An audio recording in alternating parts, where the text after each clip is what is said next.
get everything you need, and let us start the program. So I should warm up lọ́wọ́ I should warm up lọ́wọ́. Lẹ́ẹ̀kan sí mo kí gbogbo èèyàn ní birthday in the month of July. I'm having a Milo ni mo mu. Mo kí Professor Banji Akitoye. Mo kí Chief Dr. Sunday Adéyẹmọ Ìgbòho. Mo kí gbogbo ọmọ Yorùbá. Mo kí gbogbo àwa Ajijangbara Media TV, good morning. Happy Sunday, Mr. Daniel Adeyemi, Mr. and Mrs. Gbogbo ẹ̀yin tẹ́ bá ti darapọ̀, ẹ̀yin náà ṣe lò sí wa káwa náà lè kí yín. As you know, on this platform, it is all about education. If you're waking up this morning, if you're not aware, let me update you. Yesterday in Pennsylvania, Donald Trump was almost killed. Ọlọ́run ló save ẹ̀mí ẹ̀ lánàá. Ìyẹn Donald Trump. Donald Trump, as we all know, was the former president of America until he lost to Biden. He wants to come back. The election is coming up in November in America, and I can confirm to you that yesterday there was a multiple gunshot that led to one person that died, and also Donald Trump itself. Ìbọn bá ní etí ní báyìí. Ogunmola Abiodun, good morning, my brother. I can confirm that the Mix LR is turned on. You have 3 hours window. Bishop Additional, they're busy. I want you to be on the standby. As soon as all the platform is set, I want you to come in quickly and tell us what is happening. Igboho was almost killed, just like Babakitoye. No, of a pawon. Erikbe, àwọn SSS àbí DSS àbí FBI lánàá wọ́n tètè ṣùrù bo Donald Trump. Kí ló wá dé tí àwa náà ní ṣùrù bo Ìgbòho? Ṣàfihàn kó pa Ìgbòho mọ́ wa lọ́wọ́ ni. Ṣé tó bá pa Ìgbòho mọ́ wa lọ́wọ́, ṣé yẹn ló máa dùn mọ́ wa nú? Mo kí olóyè lẹ́ǹkan sí. Mo kí gbogbo àwọn èèyàn wa. Wọ́n ní ọjọ́ kú lọ́jọ́ ìsinmi. Aago 5 lèmi náà ṣẹ̀sùn. A tún ti dìde báyìí. Àwọn ọmọ Oòduà máa jẹun. Ìyá wọn dẹ̀ ṣe ń sùn, so èmi ni mo ní responsibility gẹ́gẹ́ bí baálé ilé láti dìde láti rè ṣe oúnjẹ tó máa jẹ. Mo kẹ́yìn tí a wà lórí Instagram. So Bishop, ẹ jẹ́ kí n play anthem yẹn kẹ́ pè mí kódà ká lè jọ wọnú agbámi ètò. Torí topic tààrọ̀ ẹ̀, why are people against self-determination? And that reason wọ́n fi pa Ìgbòho. Tó bá rí ẹ̀mí Ìgbòho, wọ́n ready láti yanjú ẹ̀. Wọ́n ready láti make sure pé ẹ̀mí Ìgbòho bọ́ sí wọn lọ́wọ́. Àdúrà táwọn kan gbà nìyẹn pé Ọlọ́run jẹ́ kí ẹ̀mí Ìgbòho ọmọ Adéyẹmọ kó bọ́ sí àwọn lọ́wọ́. Because tó bá ti mọ ẹ̀mí ẹ̀, àwa tó kù máa sá lọ. Tó bá ti pa bàbá Akíntóyè, àwa tó kù máa sá lọ. Kò dẹ̀ ní sí nǹkan tó ń jẹ́ Yorùbá nation mọ́. Ẹ rí i pé wọ́n ṣùrù bo mo kí ẹ Mr. Wálé láti Èkó. Ẹ káàbọ̀ sórí ìkànnì wa. Ẹ̀yin tẹ́ bá ṣe ń darapọ̀ mọ́ wa lóyá torí ẹ ti rí fídíò mi rí, ẹ lè ti disagree pẹ̀lú mi, kò mátà, bọ́ mo bẹ̀ yín ẹ má disrespect the platform yìí. Oríṣiríṣi platform ló wà. Tẹ́ bá wá sórí platform wọn, ẹ respect àwọn tí a jọ ń ṣe program. Àwọn èèyàn mi ni wọ́n. Tí bá rí comment yín, tí bá rí pé ó kù díẹ̀ káàtó, àkọ́ṣọ́ nìyí, tẹ́ bá dá wa lóhùn, àfún yín lépè, adé block yín. Reason tí block yẹn ṣe wà nìyẹn. Mr. Stephen Idowu mo kí Adétóhùn, àwọn ìyá dáadáa. Orúkọ lọ́nà padà aládé. Mo tó bẹ́ẹ̀ láti larúkọ mọ́ ẹnì kankan lórí. Ẹ má wò mí gẹ́gẹ́ bí ṣé torí o wà lórí program. Do you have any plan to interview film director? Well, if you connect me with the person, why not? You can send me a message if that's going to be possible. Why not? But on this platform, we talk about self-determination of the Yoruba people that are part of Nigeria, the southwest part in Africa, where the British colonized and took us as slaves. And now we do not want to be part of that country that the British created on our behalf. Nigeria was created by British in 1914, fraudulent amalgamation. And we are now saying we do not want to be part of that country anymore. We want to have our own independent country far, far away from the contraction that the British created. So in case you are not understanding. So yesterday we saw how Donald Trump was almost killed. He survived it, but one person died. This was exactly what the Buhari and Yemi Osinbajo did when they attacked Dr. Chief Sunday Igboho at his residence in Soka on the 1st of July 2021, where two of our most important people lost their life. As we speak today, their bodies is still not yet returned by the federal government. So we hope President Bola Tinubu will consider and allow the body of Adogun and Alhaji Fatai to be returned back to their loved ones. Iṣẹ́ wa fúnlẹ̀ wa, forílẹ̀ ibi wa, kàgbéga, kàgbéga, kàgbéga fàlérè. Ìgbàgbọ́ wa ni pé bá ti bẹ̀rù làbọ̀ mọ́, ká ṣiṣẹ́, ká ṣiṣẹ́, ká ṣiṣẹ́, ká jọlá. Ìṣọ̀kan àtòmìnira ní kẹ́ ká máa lépa. Ìtẹ̀síwájú fọ́pọ̀ ire àtòhun tó dára. Ọmọ Oòduà dìde, bọ́ sípò ẹ̀tọ́ rẹ. Ìwọ ni ìmọ́lẹ̀ ògo adúláwọ̀. Very good morning, my brother. Ní gbogbo Woolwich àdúgbò yín ní gbogbo wàhálà.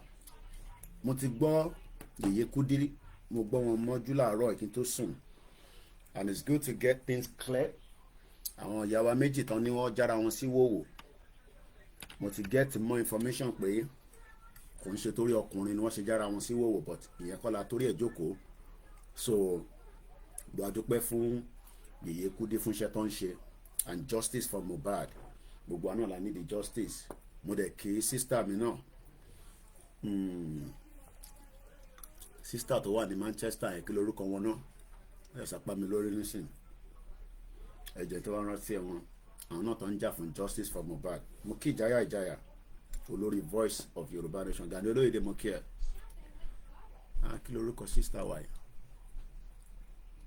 tó wà ní Manchester yẹn, tó ń campaign fún justice for Mohbad. Màá rántí orúkọ ẹ má wọrí. So mo kí ìyá mi Adétọ́n, tọ̀wọ̀tọ̀wọ̀ ni mo fi dárúkọ yín mọ́mì. Mo kí yín. Mo kí ìyá wa Grace Olúṣòótọ́. Mo kí gbogbo ẹ̀yin beautiful mothers. Brother mi Fẹ́mi Bukky Jesse, ẹ ṣé gan ni. Mo kí ẹ Bukky Jesse, sister mi, justice for Mohbad. Ọlọ́run jẹ́ ká rí justice fún gbogbo ara wa. Yorùbá náà ni gbogbo wa, ọ̀nà tó lúkálukú ń gbà láti fi jà. Bẹ́ẹ̀ ni Emmanuel, ẹni Bukky Jesse, Idris, good morning. Bẹ́ẹ̀ bá ṣe ń jí, àbá máa jí sí ikú láàárọ̀ yìí pé wọ́n ti pa Donald Trump. Bí a ṣe fẹ́ jí níjọ́ kan náà ní July 1st nínú ilé Olóyè Ìgbòho, nígbà tí àwọn criminals tó ń pera wọn ní Buhari àti Yemi Osinbajo tí wọ́n wọlé, tí wọ́n ní kó lọ pa Ìgbòho sínú ilé. Kí ni Ìgbòho ọmọ Adéyẹmọ ṣe? Kí ni ẹ̀ṣẹ̀? Àti pé kí ni ó lè fà á? Kí lájọ gbé, kí lájọ ń fà? Bishop, ẹjọ́ tẹ́ bá wà lórí ìjókòó, tẹ́ bá lọ sí church, mo fẹ́ kẹ́ pè wọlé, kẹ́ bá wa sọ̀rọ̀ lórí ìṣẹ̀lẹ̀ tó ṣẹlẹ̀ l'Amẹ́ríkà lánàá, àti pé ṣé a lè link ẹ̀ mọ́rú ọ̀rọ̀ Yorùbá Nation àbí kò necessary. Lóòótọ́ Ìgbòho contest fún president, kò dẹ̀ campaign pé òun gbégbá Ìgbò jáde pé ẹ wá dìbò fóun. Àmọ́ a rí ẹ̀rí tó sọ pé wọ́n fi pa Ìgbòho sínú ilé. Mr. Ọláwálé làwa mo kí lórí ẹbí wa wà látà. Èyí tí mo jẹ́ tó nu ilé náà for now. Ọ̀rọ̀ ibi kọ́ ló ń pa wa. Oúnjẹ díẹ̀díẹ̀ la máa ń jẹ. Èyí tó ń ta wá lára, èyí tó ń dùn wá lọ́kàn ni pé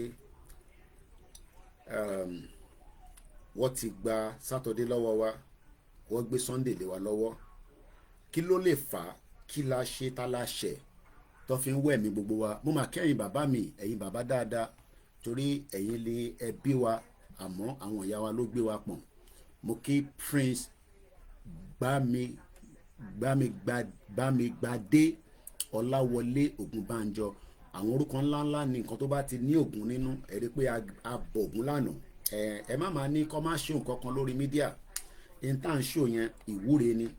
Tó bá dàárọ̀ yìí nísìn, gbogbo ilẹ̀ ti máa rí àwọn churches, Redeem, ìyá àdúrà, ẹsẹ̀lẹ̀, kérúbù, gbogbo wọn máa ṣàdúrà tá a máa ṣó wọn ní orí YouTube. Kí ló wá dé tá à ń bọ̀ Ògún tẹ́ni ká má ṣó ẹ̀? Ẹ jọ̀ọ́, táwọn ọmọ mi bá ń record, wọ́n mọ ohun tó ń ṣe. Ẹ má máa comment pé kí ni wọ́n ṣó eléyìí fún, ẹ má yẹ kó ṣó ẹ̀. À ń bọ̀ Ògún ni, à ń wúre ni, so there's nothing wrong in showing that. Culture wa ni, tradition wa ni, the traditional wa ni. Ari Rishi Sunak àti lílọ nísìn. When it came to power, ó bọ Ògún tí wọ́n kó tó wọ number 10 dání, sórí kò mọ tó fẹ́ lọ, kò máa ránjọ ohun tó wà nínú bẹ̀. So mo bẹ̀ wá, tá a bá ń show nǹkan lórí Koikimedia, èmi ni mo fún wọn ní authority. In tí a ní show, wọn ní, àwọn ọmọ mi ò ní gbé síta. Èyí tó jẹ́ tinú kọ̀kọ̀, wọn ò ní gbé síta. So ẹ̀yin tẹ́ bá ń gbọ́ wa, tẹ̀rí tó ń bọ̀ Ògún, there's nothing wrong in it. Culture wa ni. Àwọn Indian, àwọn Indian, àwọn àbáwọn Hindu, màálù làwọn máa ń bọ. So kí ọ̀kan máa sọ fún wa pé Koiki intan show yẹn má jẹ́ kó show ẹ̀ náà. So mo bẹ̀ wá ni, ẹ jẹ́ ká respect tradition wa àti culture wa. Ọmọ Ògún lèmi, èmi náà máa ń bọ Ògún. Mo máa ń bọ Ògún, mo dẹ̀ máa ń bọ Èṣù, torí ọmọ Èṣù lèmi. Èṣù is not ti Satan, Èṣù àwa la lè ṣù. So mo kí gbogbo wa lẹ́ẹ̀kan sí i.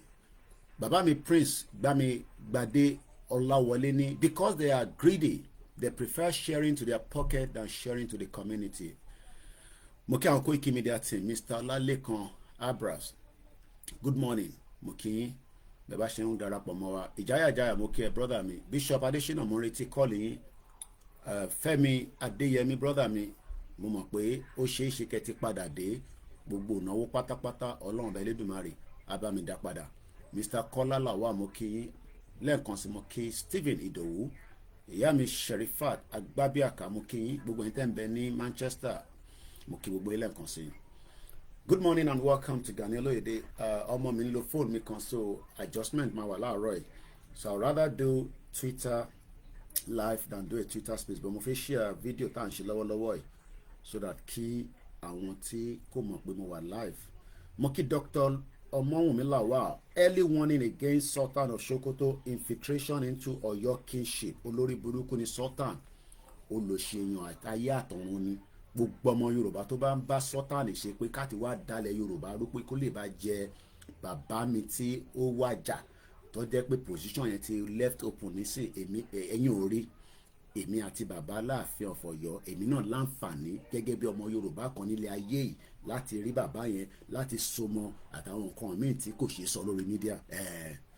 Èmi ò ń ṣe ọmọ bàbá directly but indirectly ọmọ bàbá náà ni mo jẹ́. Mo kíyà mi Ṣadé lótọ̀, gbogbo tí bàbá yẹn fún wa, gbogbo tó sọ sí pé lórí ọ̀rọ̀ Yorùbá nation náà, ó ní ká má jáwọ́. Ẹ̀yin tó kọ̀ sọ nìyẹn pé ká má, ó ní kí Ìgbòho má jáwọ́, kébì náà kí má fi mídíà mi jáwọ́. Ìyẹn mo sọ fún pé èmi ni last man standing. Tí bá ti ń sùn, tí bá ti ń jí, Yorùbá nation la gbé dání. So bishop ti ń pè wọlé, ẹ jẹ́ kí bishop fún wa ní kí ló ṣẹlẹ̀ l'Amẹ́ríkà lánàá. Ó náà kí bàbá mi bàbá Èkìtì ló kọ́kọ́ fi gbórí wọlé. Bàbá mi l'Èkìtì, bàbá dáadáa, a ti wà lórí ìkànnì. Mo rí pé ẹ fẹ́ bá wa dá sí náà ni. Ìbéèrè tí mò ń béèrè láàárọ̀ yìí kò ń ṣe ìbéèrè tó pọ̀. Mo ní màá ka Yorùbá ẹ̀ torí mo mọ̀ pé tẹ́yìn bá ka òyìnbó a máa ka yín léyìn, kí má dẹ̀ jẹ́ kí yín ká láàárọ̀ yìí bàbá. Mo ní kí ló dé táwọn èèyàn ò fẹ́ self determination, àti pé kí ló dé tó fẹ́ assassinate ẹni pé wọ́n fẹ́ pa Ìgbòho àti bàbá Akíntóyè. Lánàá arípọ́ fẹ́ pa Donald Trump náà ní Amẹ́ríkà. Ọlọ́run ló yọ ẹ̀mí ẹ̀. Èèyàn kan kú bàbá l'Èkìtì nóbi jókòó l'Amẹ́ríkà níbi tó ti ń ṣe rálì lánàá, ìyẹn Donald Trump. So mo wá fẹ́ mú wọn sí in tó ṣẹlẹ̀ ní July 1st àti bẹ́ẹ̀ bẹ́ẹ̀. Kí ló fà á táwọn èèyàn fẹ́ òmìnira, àti pé kí ló tó fi pa Ìgbòho? Bàbá ẹ gbóhùn sókè. ẹ jẹ́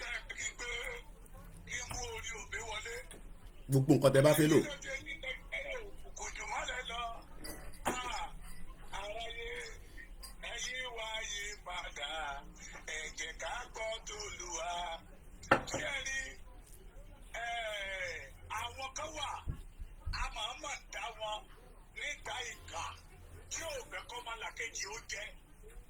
Àwọn yẹn tá máa ń lùlù bámúbámú làwọn yó. Àwọn ò fẹ́ kí ọmọlàkejì ó yó. Kábíyèsí ẹ̀. Àwọn tó wọn ò fẹ́ òmìnira tí wọ́n dúró gẹ́gẹ́ bí ọ̀tá self determination. Ìkà ni wọ́n. Wọ́n dúró nídúró àwọn tó jẹ́ pé ìmọ̀tara wọn làwọn mọ̀. Wọ́n fẹ́ kó ọ̀pọ̀lọpọ̀ àwọn ènìyàn ní ẹrú. Tó jẹ́ wípé èmi ni lágbájá bẹ̀rẹ̀ náà lọ sílé ìwé kó má lè dára ẹ̀rà nílé ìwé kó jẹ́ pé ọ̀dọ̀ wọn náà máa wá. Ṣé ẹ̀dẹ̀ mọ̀ àwọn Yorùbá máa ń pòwe kan pé ẹni bá ń fúnni lóúnjẹ ọ̀gá ẹni ni. They want to dominate everybody. Kó jẹ́ pé gbogbo ènìyàn máa wà ní ọ̀dọ̀ àwọn. That is why tí wọ́n fi dúró gẹ́gẹ́ bí ọ̀tá òmìnira. Tí ẹni tó bá wá dúró nídúró wípé àjọjẹ odò bẹ́ẹ̀ nìkan ò bá ní àwọn tó jẹ́ pé àti dáwọn nídàá ìkà wọn á dúró gẹ́gẹ́ bí ọ̀tá ẹni náà. Ìdí nìyẹn tó fi fẹ́ pa olóyè Ìgbòho. Ìdí nìyẹn ó padà bá Akíntóyè. Let me give you one example, my brother. À ń gbádùn yín mo ò fẹ́ interrupt yín ni bàbá ẹ bá ti tó bá ti sun yín kẹfẹ́ máa lọ ní kẹkọ̀ọ́ sọ pé mi à ń gbádùn yín.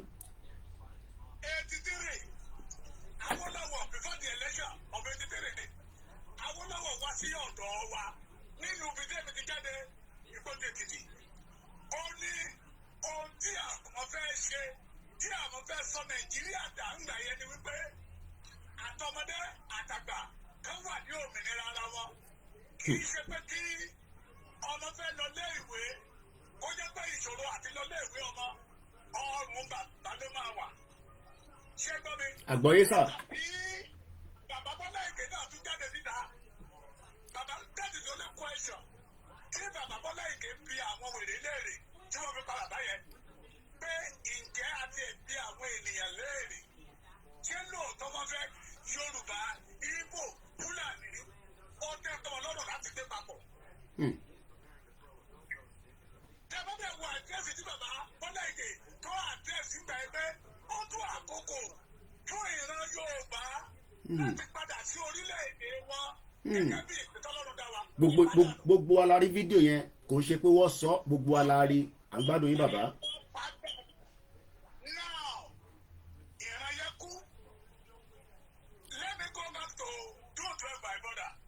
Kẹ́lẹ̀ mọ́rísì tí wọ́n fi fẹ́ pa bàbá Akíntóyè àtọ́lóyè Ìgbòho. Every one of us come out. À ń pariwo Hope 93 Hope 93 ní Hope 93 yẹn my brother. Alex Moni. Bíkì ti wálẹ̀, ráìsì ti wálẹ̀, inú gbogbo wa ń dùn pé yẹ àìjọ máa yí padà Hope 93. Ṣùgbọ́n nígbà tí Fúlàní rí wípé tí wọ́n bá gba báyìí láàyè láti wọlé nǹkan máa yí padà lóòótọ́ o. Fúlàní àrẹ́sì ẹ̀. Fúlàní ó àná June 12. Fúlàní ó pa June 12. Nígbà tí Abíọ́lá kú tó gbé ọ̀mbrẹ́là June 12 dání ẹgbẹ́ ìta. ń gbọ́ ó lọ́lẹ̀ gbàgàgàgà. Àtẹ̀rí ọ̀pọ̀ àrí òfin òun gan mọ́ àìtí rí títí dì sí.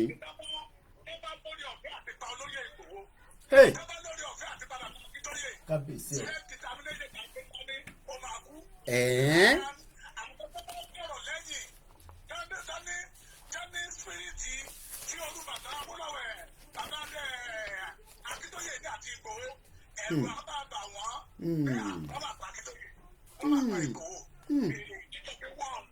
Láti pa bàbá nìyẹn tọ́lọ́run òkú wọn ṣe.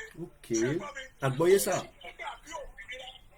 Ṣé rí àgbàlagbà ẹ̀yìn àgbà ilẹ̀ Yorùbá? Mo ti rí sí àwọn kọ̀ọ̀kan láti ìjẹta. Ẹ má bu àwọn àgbà, ẹ má bu anybody mọ́. Àwọn ọmọ bíi tó ń gbé ládó, àwọn máa wá mú ẹ. Mo ní mi ò bẹ̀rù ikú. Ẹni àgbàlagbà in Yorùbá land.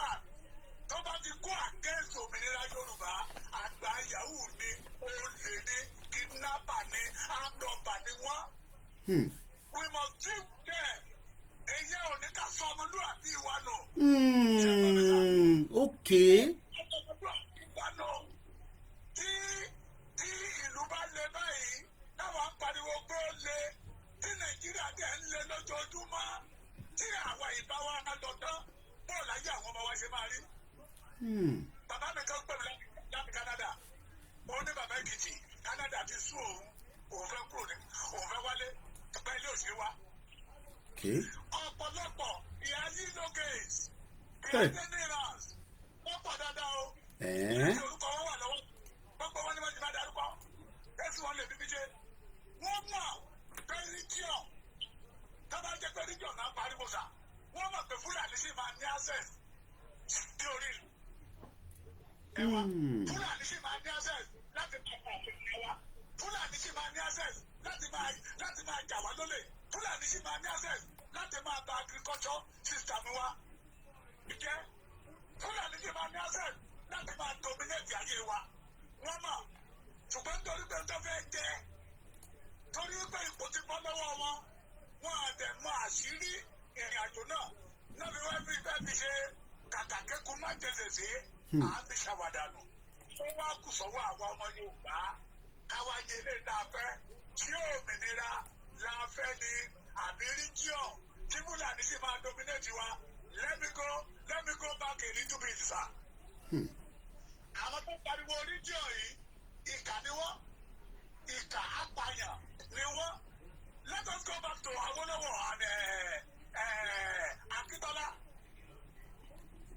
Nígbà tí Awólọ́wọ̀ fẹ́ lọ contest ní general, Akíntọ́lá wà as a prime minister.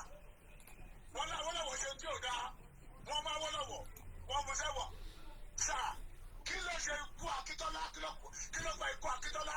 Òkò ti ẹ̀ bọ̀, Abdul Ali. Nígbà táwọn Fúlàní ni wípé níjọ yóò gbé wọn wá ẹ̀pọ̀ gbogbo wọn, orí ló kó Awólọ́wọ̀ yọ. Táwólọ́wọ̀ náà bá wà á tà ń gbà yẹn lọ́hùn, wọ́n á ti pa bàbá Awólọ́wọ̀. Yes, sir. Wọ́n ti pa. So àwọn tó ń pè fún region, tó ń pè fún restructuring, iṣẹ́ tí Fúlàní rán wọn, tí ọ̀gá Fúlàní wọn tó rán wọn náà fẹ́ jẹ́ fún wa, àwa láàánú gbà. Mo sọ fún yín dáadáa, bàbá yẹn by God grace this year, ó máa pé 82 years, ó ní kí n tọ́kẹ́ má darúkọ òun. Bàbá yẹn ló pè mí wípé bàbá Èkìtì, ó tẹ̀ ẹ́ ṣe dára.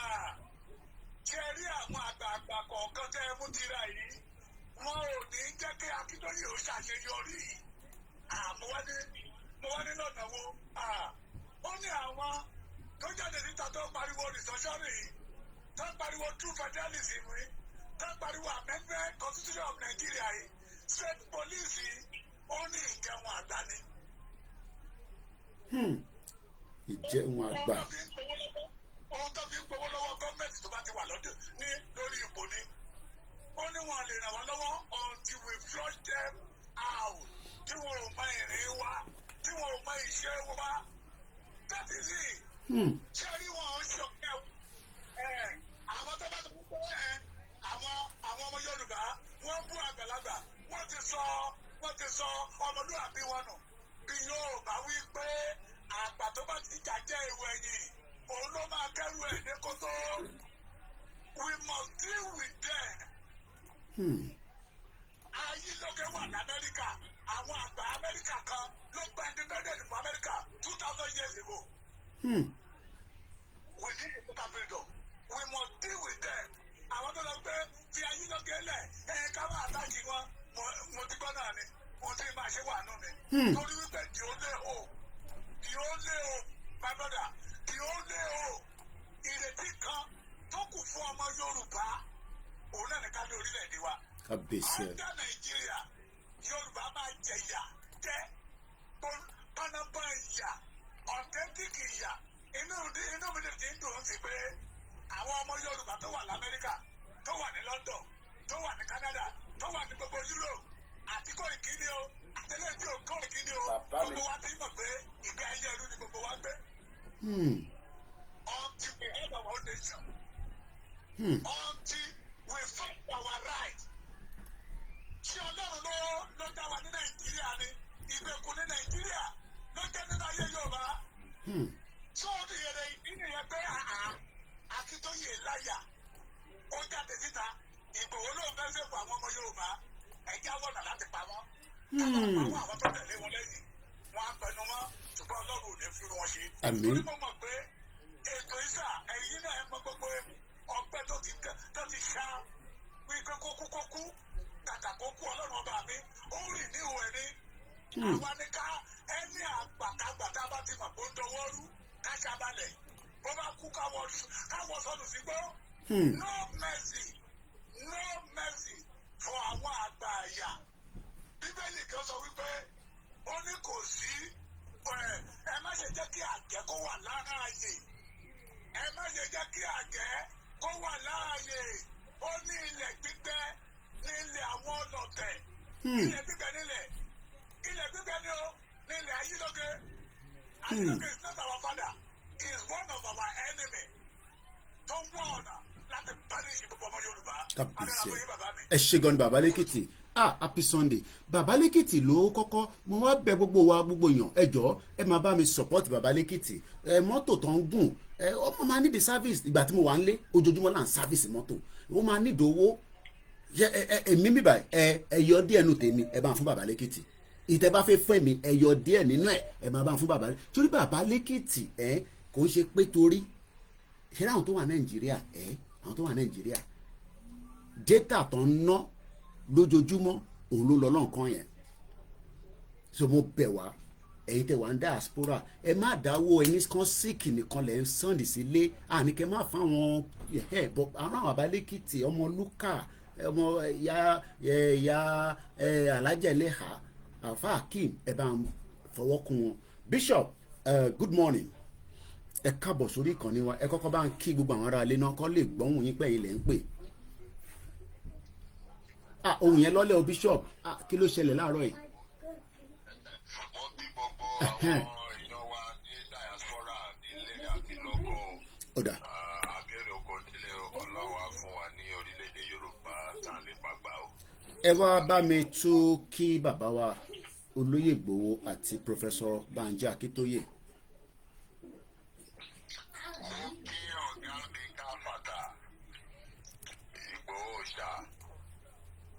Baba Dami, Chief Dr. Adeniyi Sunday Adeyemo, mo kí yín o àti fámìlì yín Ọlọ́run wà pẹ̀lú yín o. Bíṣọ̀pù náà ló sọ̀rọ̀. Ó dùn mí wípé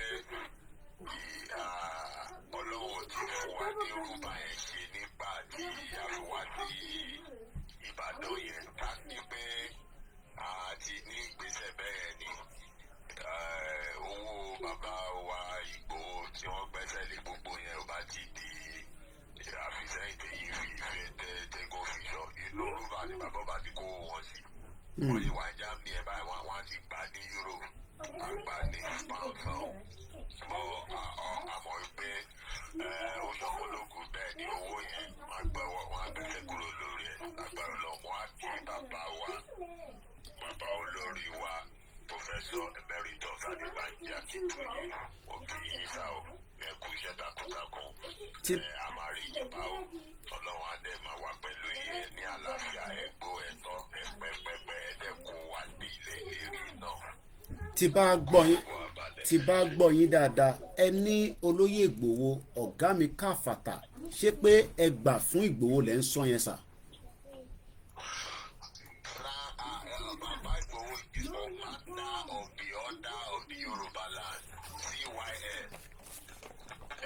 Dárúkọ wọn ẹ máa fi CYL sí oyè tó wá láti tẹ́lẹ̀ nìyẹn Commander of the Order of Yorùbá Land bàbá Akíntóyè CYL Grand Commander of the Order of Yorùbá Land ẹ máa ti forúkọ wọn ẹ máa fi CYL yẹn sí. Àwọn tí wọ́n tó wọn tí wọ́n tán ṣiṣẹ́ kankan fún Yorùbá tí wọ́n dúró fún ìran wọn wọ́n gba oyè tí ò ní lárí ní Àbújá.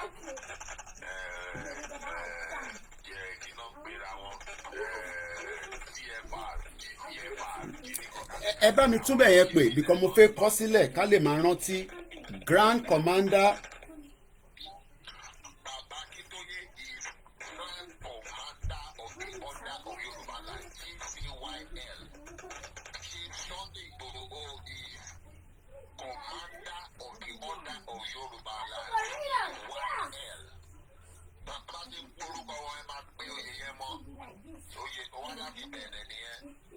gbogbo àwa pátá tí a lè jẹ́ àjìjàgbara bàbá fún gbogbo wa ní àwọ́ọ̀dù yẹn pẹ̀lú mẹ́dà títí kọ máyégún tó wà ní Scotland. bẹ́ẹ̀ni àwọ́ọ̀dù tèmi ló wà wájú mi tèmi náà wà wájú mi. Fún gbogbo wa officer of the order of Yorùbá land OOY. ẹ jẹ́ ká wá wọnú àmì ẹ jẹ́ ká wọnú ètò lọ. èmi mọ̀ bóyá news yẹn bóyá tó ń break lẹ́gbọ́ àbí bóyá gbàtẹ́ jí láàárọ̀ yìí torí bó ṣe ń break lánàá làwa ń gbọ́ pé ní Pennsylvania ní America, one of the states in the United States of America, while Donald Trump was making his rally, ìbọn ṣe pow almost 8 rounds, ìbọn kan bá létí, ìkan pààyàn kan níbẹ̀. àwa wọ́n á fẹ́ wò pé kí ló lè fà náà tí àwọn kan wà against self-determination tọ́dẹ̀ fi mẹ́ẹ̀mí olóyè àti bàbá Akíntóyè lọ. Mo kí ẹ̀gbọ́n mi Triple DRS ẹ̀yin tẹ́ ń wò mí látògùn sí ẹ bá wọlé gbọ́wọ́lé share button ntẹ́yìn lè ṣe fún wa ní àìtí ìbéèrè owó láàárọ̀ ẹ share button get thumbs up ẹ lọ jù sínú àwọn ṣọ́ọ̀ṣì mọ́ṣáláṣí gbogbo platform yìí ẹni Koiki ti wà live. Mo kí bàbá mi ìyá mi Awoniyi grandma bàbá Bishop Adesina ẹ̀yin lẹni Mike ẹ̀gbọ́n sókè sá.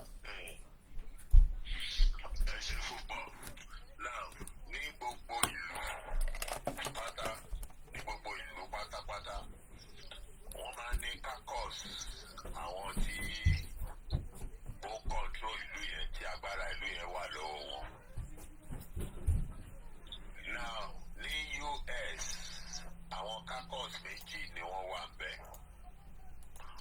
Now ìdí caucus méjì yìí àwọn kan objective wọn tó máa ń yá àwọn yìí their different objectives. Àwọn kan objective wọn ọ̀tọ̀. Wọ́n lè jẹ́ aláwo, wọ́n lè jẹ́ Illuminati, wọ́n lè jẹ́ whatever. Oníkà wọ́n fìdí ara wọn múlẹ̀ sí ìdí agbára kan ni agbára kan. So but they have their different objectives. Now caucus kejì wọ́n lè ní their different objectives. Wọ́n dẹ̀ lè máa wá gba agbára láti ìdí agbára kan náà. Àwọn méjèèjì lè jẹ́ Illuminati but they have different objectives. That is how bad evil human being and evil is. But that is from America side why some people are against Trump and all that because the same party Trump ti jáde only push ti jáde and push dẹrẹ ó tún ṣe ọ̀rẹ́ pẹ̀lú the other party. So why did Trump come out from the same party and the other party now looking for his life is because of different objectives. Àti pé ẹni tó wá yìí. Mo kí bàbá wa Ganiu Suraju gbogbo iná la máa kí ẹ jẹ́ kétò yẹn sì máa tẹ̀síwájú kò sẹ́ni tá fojú parẹ́ níbí báyìí. Mo kí bàbá wa Ganiu Suraju Alabi torí ẹ̀yin tẹ́ wà ń lé data lẹ́nu bọ̀ Bishop ń bá wa sọ̀rọ̀ lọ́wọ́ kò dẹ̀dá ká máa interrupt wọn nígbà tí ó ń bá wa sọ̀rọ̀ tó ṣe pàtàkì torí ìjókòó bíbà kò ń ṣeré àtajà ní bíbà àníkẹ́ wá rajà ẹ wá gbọ́ òmìnira òun là ń ṣe ní bíbà ẹgbọ́n sókè Bishop. So thank you. So the Towa in question defense objective GT1 at the moment and one plan to share at the moment. But why the person in question coming in is a threat to them. They may be from same root, but it's a threat to them because he's having different objection, which will delay what or if power gets to his end, we delay what they have to do in time. So that is as per America, that's their own politics. But me, Yoruba, as in Nigeria. Now, when the British came here, the North have their own caucus of power. This thing. The South, maybe, and Nitiwa, I want to Igbo Nichonti, Yoruba Nitiwa. Now, and they have the same route from the British. They have the same route from the British support like that. Now, but you know they won't know war. Ilé wọn kúrò níbí. Ọlọ́wọ́ lé wọn kúrò níbí. Wọ́n lọ sí Benue. Wọ́n lọ Jokosan. Benue and Jos. Wọ́n lọ wá fún North in the support.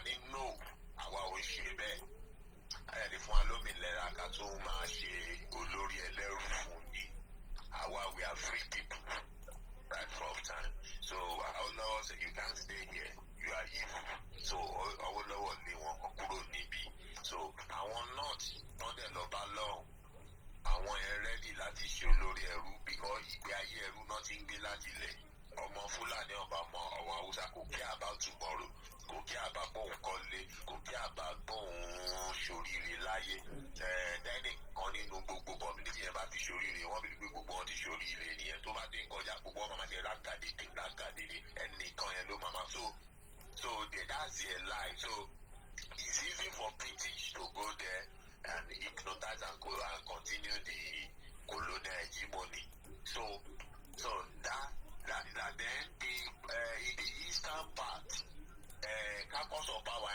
ó ti dàrú ó ti split ti pẹ́ ó scatter àwọn ọmọ Ìgbò tiẹ̀ láàkì yẹn láàrin ara wọn pé kẹ́nìkan jẹ́ gàba lórí gbogbo wọn wọ́n pín authority ìlú wọn sí olórí ẹbí náà lòdò wọ́n pè ní òbí olórí ẹbí náà pè lòdò olórí ẹbí náà àwọn olórí ẹbí tó pọ̀ gan-an ní community wọ́n lè wá kóra wọn jọ kọ́ wá ní ọba ẹ̀yọ̀ kan ọba ẹ̀ náà pè ní èsì ìyẹn nìkan lọ́ba then àwọn olórí ẹbí yẹn dẹ̀ tún máa sọ fún yín pé ọba àdúgbò ẹ̀ ní ẹ o tá a bá wá ṣe meeting papọ̀ láfún ẹni respect pé èsì ní ẹ torí ọ̀dọ̀ ẹ láti wá ṣe meeting and you decide má fi àdúgbò ẹ lẹ̀ kó wá sí ọ̀dọ̀ territory tiwa kò nígbà ọba ni ẹ wọ́n máa jẹ ojú ẹ ó ìṣọba torí a ní olórí ẹbí tiwa so that's the way they decent and it's helpful. It shows they are very independent and free, and democracy has been among them just the same way it has been among us in Yoruba land also. Now, I now come closer to Yoruba and focus on Yoruba now. Now, in Yoruba, when immediately I will award that the group and the power was taken away and to the groups that's handling the gun control split into two. Some set up say that we have to maintain what Awolowo stand for and build our land, develop our people and all that, free education, gbogbo àwọn kan bẹ́ẹ̀. Some others said no, pé àwọn ò wáyé láti wá sin anybody.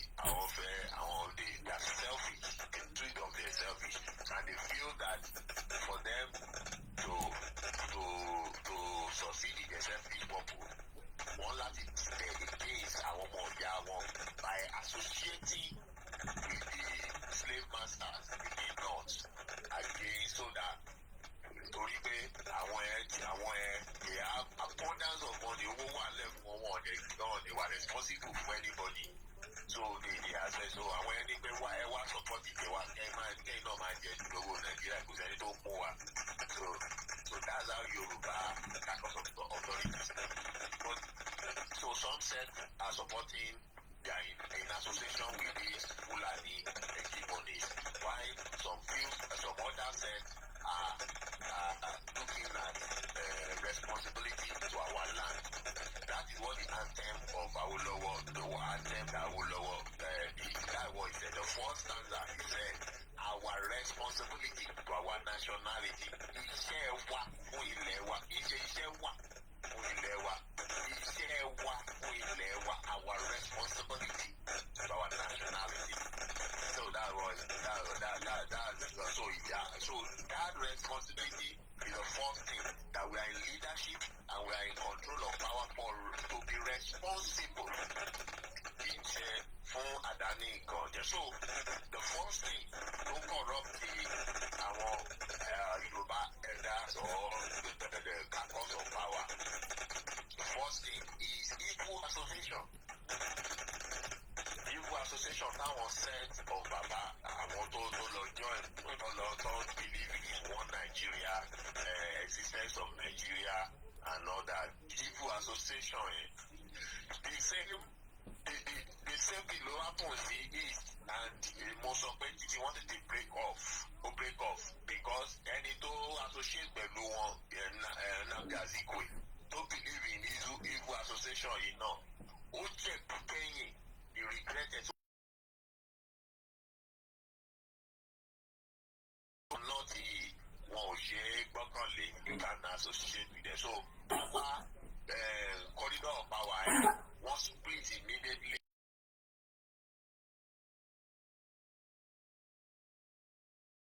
In the aspect of association with the North. So they look at developing their land, and even developing their land, they live for themselves, but not in association with the North. But àwọn tí Yorùbá, àwọn tó ti wà ní caucus pé association with the North yìí tó bá ṣe tiẹ̀ tán tó bá ti kúrò ní power àbí tágbàrọ̀ bá sí wọn lọ́wọ́ mọ́, many of them regret. Then àwọn tó ti quit sílẹ̀, they will listen to them again, they will continue. Wọ́n nígbà tó ti jẹ owó tiẹ̀ tán tó wá ó ìtọ́ à ń pàrọwà fún wa. Example is Ọbásanjọ́. When Obasanjo was in power, they speak and told him, blah, blah, he did not listen. He is even more responsible to the North than Ilẹ̀ Yorùbá. Now, after many years he has left power, he is now in order, realizing all his mistakes. He is now speaking to all other people, condemning people in government. People don't listen to him. He became irrelevant.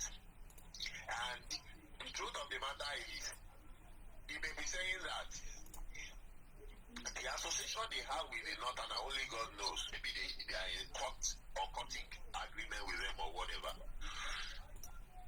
Nítorí nǹkan ò dánmọ́rán fún ló ṣe ń ṣe gbogbo yẹn. Ẹ bá fún láyé tí nǹkan bá tún dánmọ́rán ó máa tún dìtẹ̀ ẹ̀yìn á tún padà sọ́dọ̀ àwọn ọ̀rẹ́ ẹ̀ ní North. Because he was once like that before he went to prison. And he was nearly killed in that prison by the Northerners. But ọ̀dọ̀ fún lórí ọ̀fẹ́ to have a second chance. Now he went to power again after that second chance.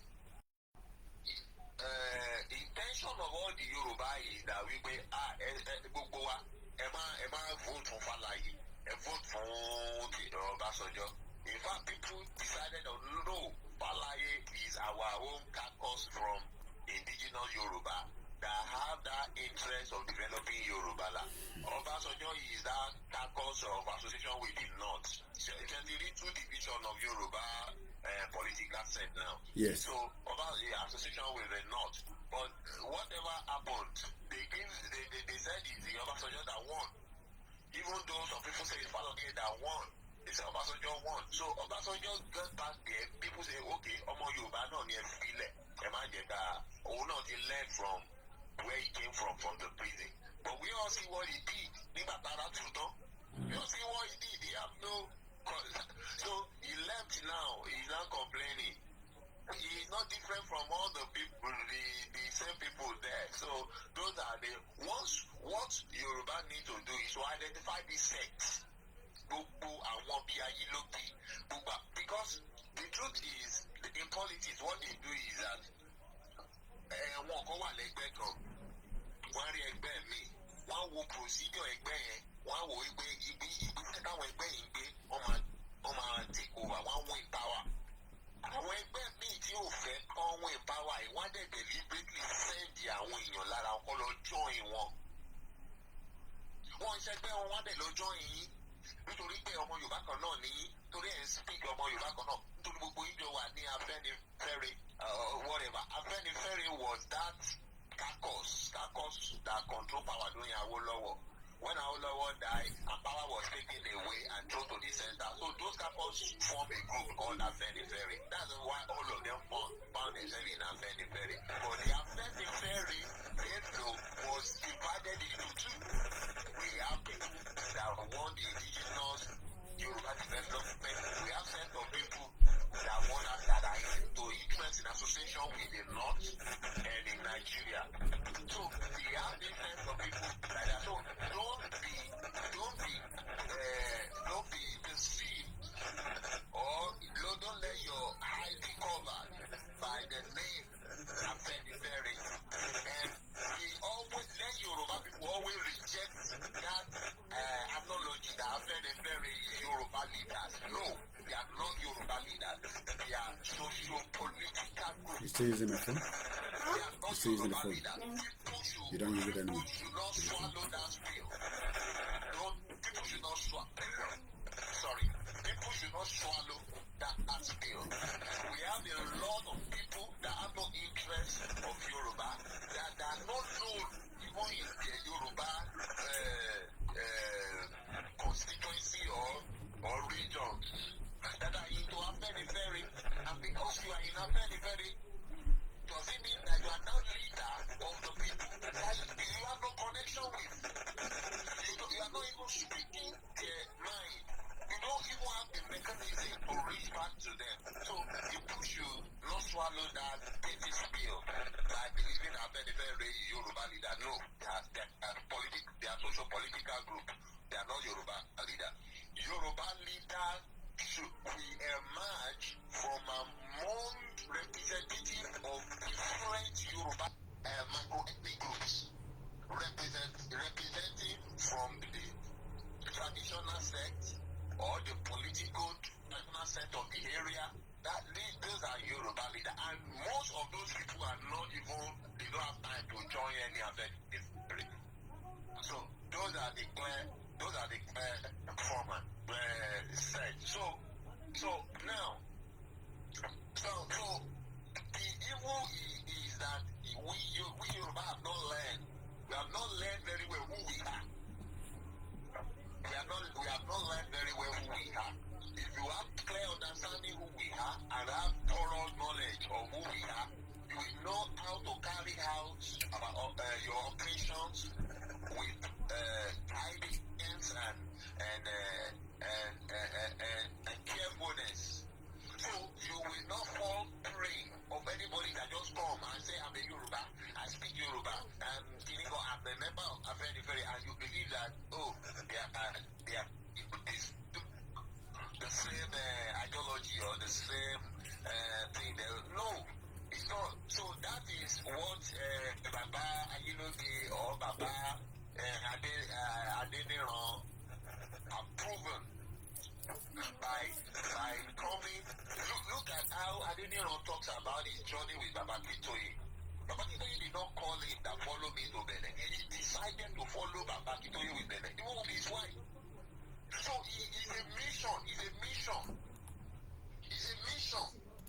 So it's not love. Nobody know Adeniran. If Baba Kitoye people won't know. But you see somebody say, I'm going, and you say, I don't belong, I will follow you. Why? That was the problem Abraham had with his wife's brother, Lot. It is Abraham God told that leave your father and your kindred and go to the land I will show you. Go, begin to go, carry your load down and be going. That is where I will make you a father of nations. Then Lot carry his baggage and say, you are taking my sister away. Oh, I'm going with you. But and God began to tell him that there is cattle in your house. So he didn't understand until when both of them started having fight.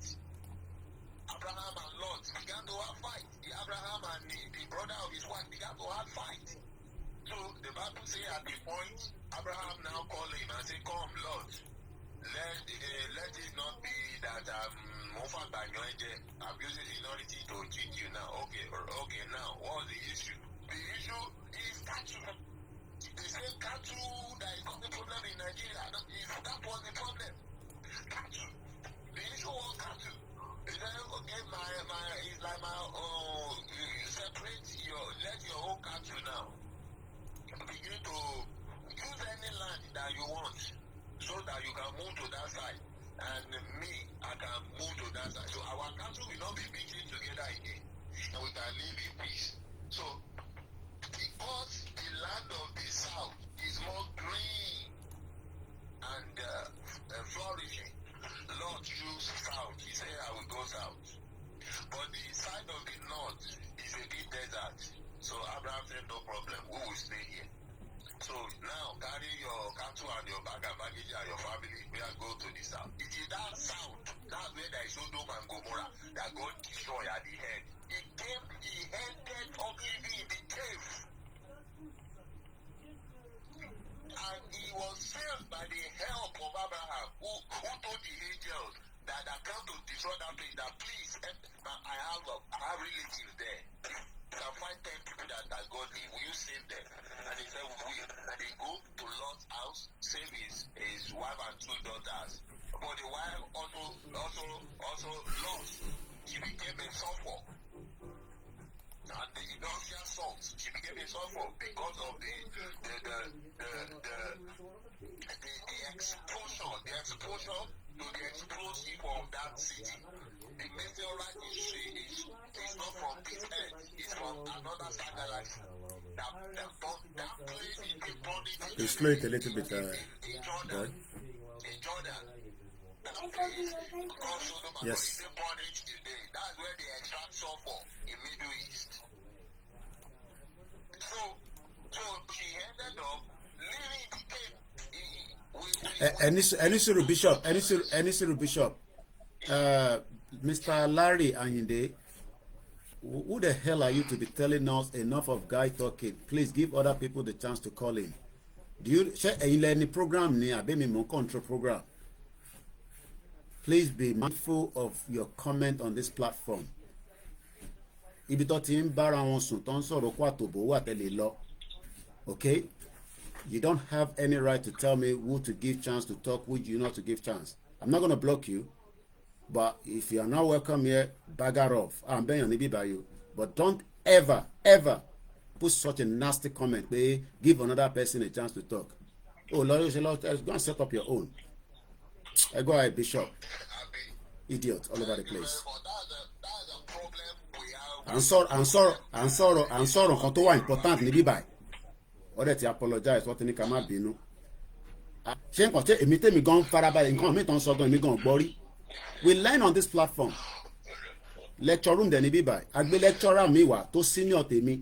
Ṣé torí pé mi mò ń jókòó mò ń sọ̀rọ̀? Ṣé ọ sọ fún mi pé mi nìkan mo gbọ́ ọmọ náà nínú ilẹ̀ Yorùbá ni? Táwọn bá sọ̀rọ̀ tí wọ́n tán, I open phone line. A ṣẹ̀ṣẹ̀ 1 hour. Program 3 hours là ń ṣe níbí báyìí. Ẹ gbọ́ ẹ̀ Bishop.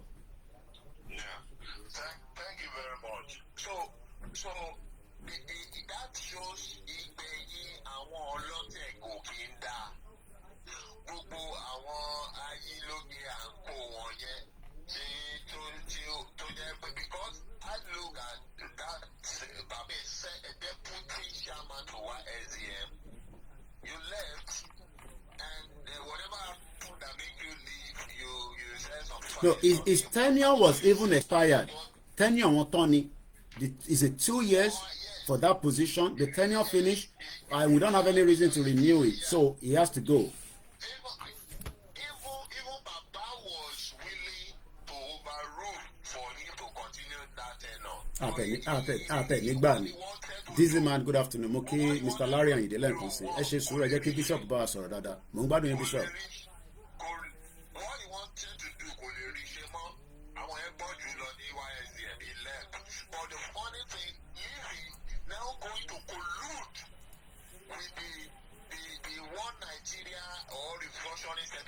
And now begin to speak against as you have defeated from. The same Yoruba nation you are chairman, you collect money from all these one sọ̀rọ̀ lórí kíní oní wọ́n dáwọ́ sí because owó yẹn kọ́ ni wọ́n gbà tẹ́lẹ̀. Because how much this old man is, these people are, you know, when you are so selfish and you are not truthful, when you are behaving like a madman, you won't know. That Baba Iloge is a mad old fool. He's a mad old fool. And there are people like him. He's all of Mama Yowo, they are gone. If he's not mad, where you have benefited from, you let me. Okay, nobody is arguing with you, you left. I can speak up. Whatever you now want to do, you are now one Nigeria, you are now restructuring, whatever you are doing, no problem. You be on the media and talking down of the same system you won't benefited from. Why you on the media and not talking against Akintoye running to Benin? But you that you are talking, you are in the United States of America. Why can't you come to Nigeria? This Ayiloke that is talking is the US. Why can't you come to Nigeria? Me, I'm expecting the day Ayiloke will land in Nigeria. And he will say that this Baba Ayiloke is not in Nigeria. Why do you go to the very lodge? I want to dúró díẹ̀ tó mọ̀rí wọ́n pọ̀. Àwọn bàbá òṣì. Àwọn ọmọ ẹ ó yẹ kó wà tìǹtì. Ó yẹ kó wà shame of you as old as you are like that. Òun wà ó demonstrate rẹ̀ useless rẹ̀ lórí media kiri. Àwọn bàbá ọ̀dàlẹ̀. You don't have any business talking against Yoruba nation or Baba Kitoye or any. You don't have any business. You have left. Nobody speak against you. You have decided to join one Nigeria for continue. Adeniran left for good. He took appointment from Tinubu. Nobody speak against him. He has continued his life. He has left. Do you see Adeniran coming out and speaking against Tinubu? No. But you see this about old food. Old is a character. And another thing is, apart from these traitors, are you hearing me, Koiki? Loud and clear. Apart from this set of traitors now, we also have some religious that are deceptive and backing them. Only the pastor, only the alafa, only the oníṣẹ̀ṣe that are backing them ọ̀dàlẹ̀ kan náà ni wọ́n kò ọmọ ò lè burúburú kó má ní tiẹ̀ àbí kí náà sọ bàbá ò lè burúburú kó má ní ọmọ tó máa láìkè bí bàbá kan bá jẹ́ bàbá níbi tó lọ ọmọ márùn-ún ìkan nínú ọmọ márùn-ún yẹn ó máa láìkè bàbá ìbòye burú yẹn àwọn mẹ́rin yẹn lè support ìyá ọmọ. So you have some religious sect that was a story in the Bible about Judah so did evil in the presence of God. He's on his own. Now, nítorí evil yẹn gangan ìwà ọ̀dàlẹ̀ yẹn gangan ló máa ń pa wọ́n. Ọ̀rọ̀ pé àwọn ń ta Yorùbá fún aráàta fún ọ̀dàlẹ̀ aráàta tó ń ta Yorùbá fún ẹ̀ ló máa ń jí pẹ̀lú wọn later. The story are many from Abiola and Co. Abiola sit and dine with the Fulani. It's the Fulani that later finish him. Many of them like that. You can. I want to. Yorùbá ní pé ẹni tó máa ń báyàn jẹ ọjọ́ tó bá ti dákun àti ìbànújẹ́ la máa ń bà ọ́ náà jẹ. So because àwọn tó ń dalẹ̀ Yorùbá fún ẹ̀yà míì wọ́n wù ẹ́ wípé these people are terrible. This person cannot be trusted. Cannot be trusted. And you think that you are in good relationship with them. They're all there. By the time they finish assignment, you want to terminate your group. But we don't need this person. It can be these people for us. It can, how much more we that are not his people. So, Bishop. So, yeah. Is it the people? I mean, àwọn èèyàn tó jẹ́ ọmọ Yorùbá ló wà against the self-determination àbẹ́ àwọn tí ẹ̀ ń sọ̀rọ̀ wọn yìí because we now have two set of people. Kì í ṣe àwọn ọmọ Yorùbá ló wà against self-determination but the people that arrogate the sect among the people that arrogate themselves as Yoruba leaders and that's why I took it from scratch. To know and dissect who are the leaders, how they you see them addressing them as leaders. So we are the ones Lamayara brain who we should be calling leaders. These ones are not leaders. You don't become Yoruba leader because you join Afenifere. No. Yoruba leaders emerge from the micro-ethnic groups of the Yoruba that are rooted from the traditional sect. Those are Yoruba leaders. Kò sí kábíyèsí ilẹ̀ Yorùbá kan nísìnyí kábíyèsí ilẹ̀ Yorùbá kan tó máa lóun fẹ́ Yorùbá nation. Ẹ̀rù lè máa bà láti sọ wọ́n fẹ́ tó bí ilẹ̀ Yorùbá kan tó máa nation. So àwọn ọba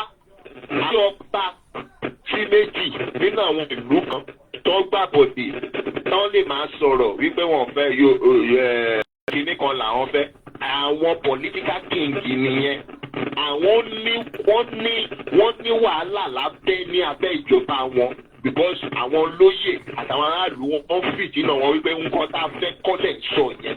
Example is Olúwo is having a problem in his palace. He's having a problem in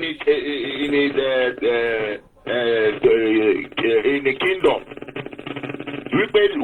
That is not what we put together. Like tó gbẹrẹ ní Emir of Iwo, wọ́n sọ pé Emir kan la fi ẹ̀jẹ̀ adéládé tẹ̀ lórí. Ó ní problem níbẹ̀. So we should stop looking at the outward. Whenever we see some lousy people coming out to talk, we should not look from the percentage pé àmọ́ ẹ̀yin kọ́lẹ́ mọ́ wọn mọ́ nílùú ẹ̀ wọn mọ́ níbi tó ti wá. So people should not come from nowhere and arrogate leadership on Yoruba, and you people accept it. So I was given a scenario of one king like that to portray our false prophets that is backing all these false leaders. Because for a leader like that, they will need for a false leader, they need a false prophet. So ó pe gbogbo àwọn wòlíì ó lóun fẹ́ lọ ja ogun ó fẹ́ lọ join ìjà ogun ní Montfort àwọn ní area Jordan mọ́ Saudi Arabia. Montfort lọ pé wọn àwọn Arabians the Ishmaelites ó lóun fẹ́ lọ join wọn láti ja ogun against àwọn Midian. Ogun media ni so gbogbo àwọn ẹ̀yà media yẹn tí wọ́n ti sá wọnú Africa or some of them wọ́n ti wọnú Asia lọ́lọ́run. So but that time they were living in that region so that as Ishmaelites àwọn ìran Ismaili wọ́n pe àwọn ìran brother wọn ní Judah Israel kan wá join wọn. Now kan lè lọ bá now ọba ẹni kò fẹ́ lọ jagun yẹn láti help pé nítorí wọ́n ti fún ní portion owó àwọn nǹkan tó máa gbà tó bá ti support wọn fún wọ̀. Now gbogbo àwọn bíbélì sọ wípé ẹ̀mí irọ́ the spirit of lies ẹ̀mí irọ́ ó bà lé gbogbo àwọn wòlíì. Gbogbo wọn wá síwájú ẹ̀ wọ́n ní kábíyèsí lọ ó máa ṣẹ́gun lọ ó máa ṣẹ́gun eléyìí náà wá kábíyèsí lọ ó máa bẹ́ orí ọ̀tá ẹ̀ ó máa ṣe kíní gbogbo wọn ló wá ní òkú wòlíì ẹ̀yọ̀ kan. Wọ́n ní kábíyèsí yẹn ó ti mọ̀ ó ní òun mọ̀ pé kì í sọ̀rọ̀ dáadáa ó ní bọ̀ ẹ̀ lọ pè wá. Wọ́n á pe wòlíì yẹn dé wòlíì yẹn ní pé kábíyèsí live long kì í ṣe wípé tẹ́ ẹ bá lọ pé ò ní ṣẹ́gun o. Nítòótọ́ ẹ máa lọ ẹ máa ṣẹ́gun oníṣùgbọ́n ẹ ò ní padà wálé láàyè. You will die in the battle. Ẹ mọ̀ nǹkan tó ṣẹlẹ̀ wọ́n fọ́ etí wòlíì yẹn. ó ní pé I know that you don't say the ọ̀rọ̀ burúkú ló máa sọ but ẹnìkan ṣoṣo tó sọ òótọ́ láàrin gbogbo àwọn tó kù nìyẹn. Ó ní pé kó lọ fi sínú ẹ̀wọ̀n. Orí tóun bá ti wá lọ tóun ṣẹ́gun yẹn tán tóun wá dé gbogbo òun máa lọ bẹ́ orí ẹ̀ fóògùn. Now the Bible narrates he went to the battle. Wọ́n dẹ̀ parí ogun wọ́n ṣẹ́ ogun wọ́n kó gbogbo ọ̀rọ̀ ogun fún ó wá ń kó bọ̀ wálé. The Bible say a stray arrow like a stray bullet ó ní ó fò wá from nowhere. Àárín ibi tí helmet orí ẹ̀ tó ti join mọ́ ẹ̀yìn aṣọ ọrùn ẹ̀ àárín yẹn the loophole òun ni arrow yẹn ló gbà wọlé and it died. Nígbà tí ìròyìn tẹ̀ wọ́n lọ́wọ́ wípé the king of Judah has died. Gbogbo àwọn wòlíì yẹn ìgbé àfẹ́wé ni wọ́n wá lọ ṣí wòlíì tó sọ òótọ́ sílẹ̀ wọ́n wá ní máa lọ láyọ̀ àtàlàáfíà ó ti sọ wípé ó máa ṣẹ́gun pé kò ní wálé. See, when we are speaking truth to power, we are not enemy of the person in power. Tinubu should have listened to us. And those whoever is prophesying or doing Irubo or doing unto or whatever they are doing for him, so that like that one said that we should pray for Tinubu because God told my òun ló lórí kíní ẹ̀ níbẹ̀ nísìn. We should pray for tí wọ́n bá gbé Fúlàní ló wà bẹ́ẹ̀ wọ́n lè gbé sípò yẹn Gbajabiamila. We should be praying for ṣe prayer ni àwọn orílẹ̀-èdè tó kù náà ń pray náà fi tún ìlú wọn ṣe. Whatever you do, you must do it with God's purpose and intention. The God purpose for this moment is for Nigeria to split.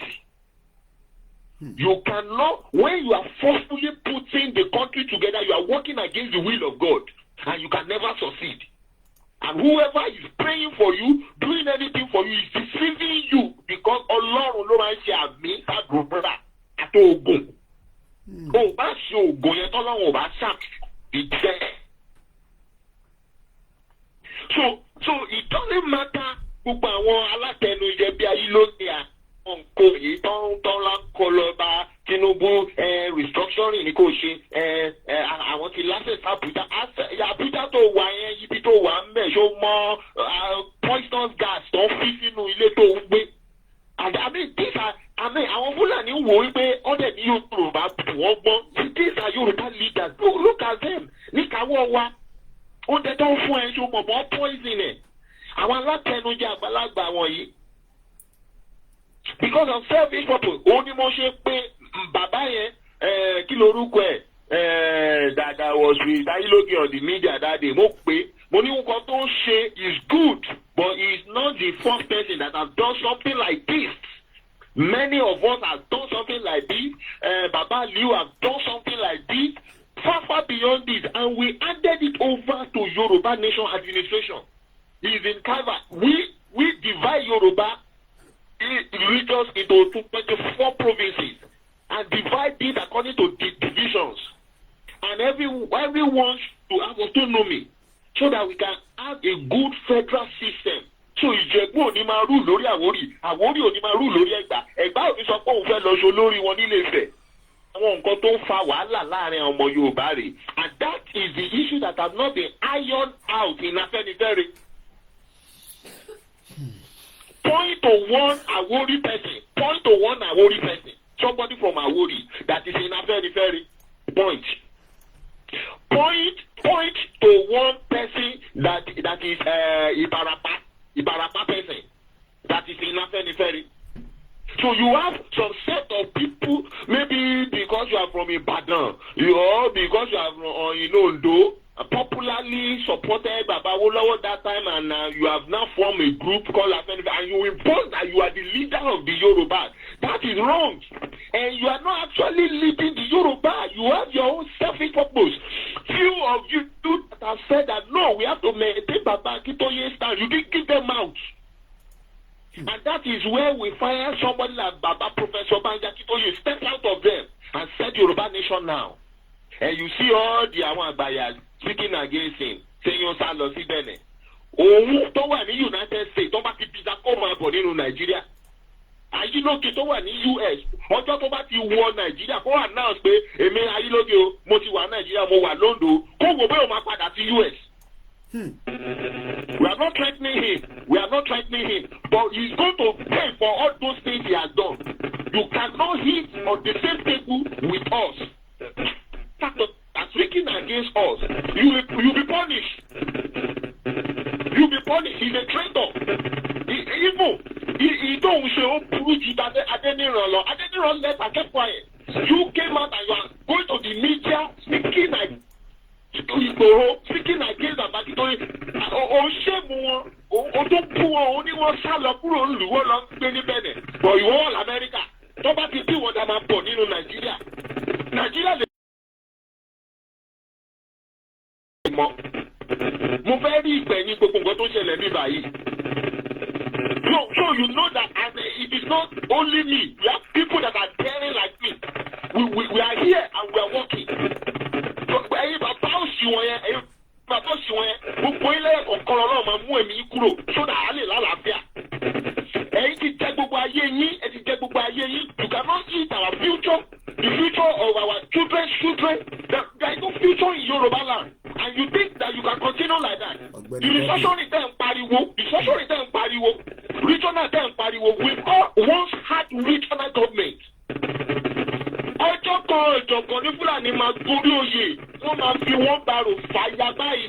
gbogbo yín padà sí unitary system náà lò ó dà pé orí àwọn bàbá yóò pè because of the selfish purpose ìjọba bí regional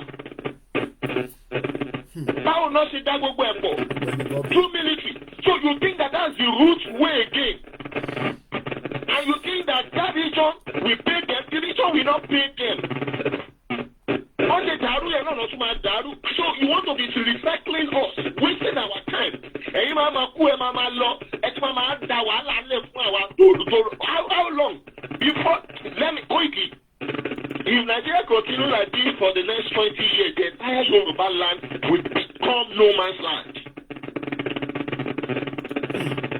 Are you getting me? Loud and clear. For the next 20 years, the entire Yoruba land will become the entire Yoruba land will become no man's land. Gbogbo wípé kábíyèsí kan ni ó wà, wọ́n máa yọ wọn fi Fúlàní wá ìjọba bẹ̀. Bishop, ẹ má bínú pé mo interrupt yín, mo kí ọ̀gbẹ́ni Bobby, mo kí gbogbo èèyàn wa. When we are on this platform tá à ń kọ́gbọ́n ni àtàkàrà ní bíbá tí bá fẹ́ máa ta oògùn àgbo fún yín mo mọ bí ṣe lè ta oògùn àgbo tẹ́ máa rà lọ́wọ́ mi. Tí bá fẹ́ ta London fún yín pé mò ń ṣe visa bó mò ń ṣe visa ibi ìbáyà ń sọ̀rọ̀ ilé ayé wa ayé yẹn mi ti gbé 24 ní UK ó ti sú mi ó lè replace mi.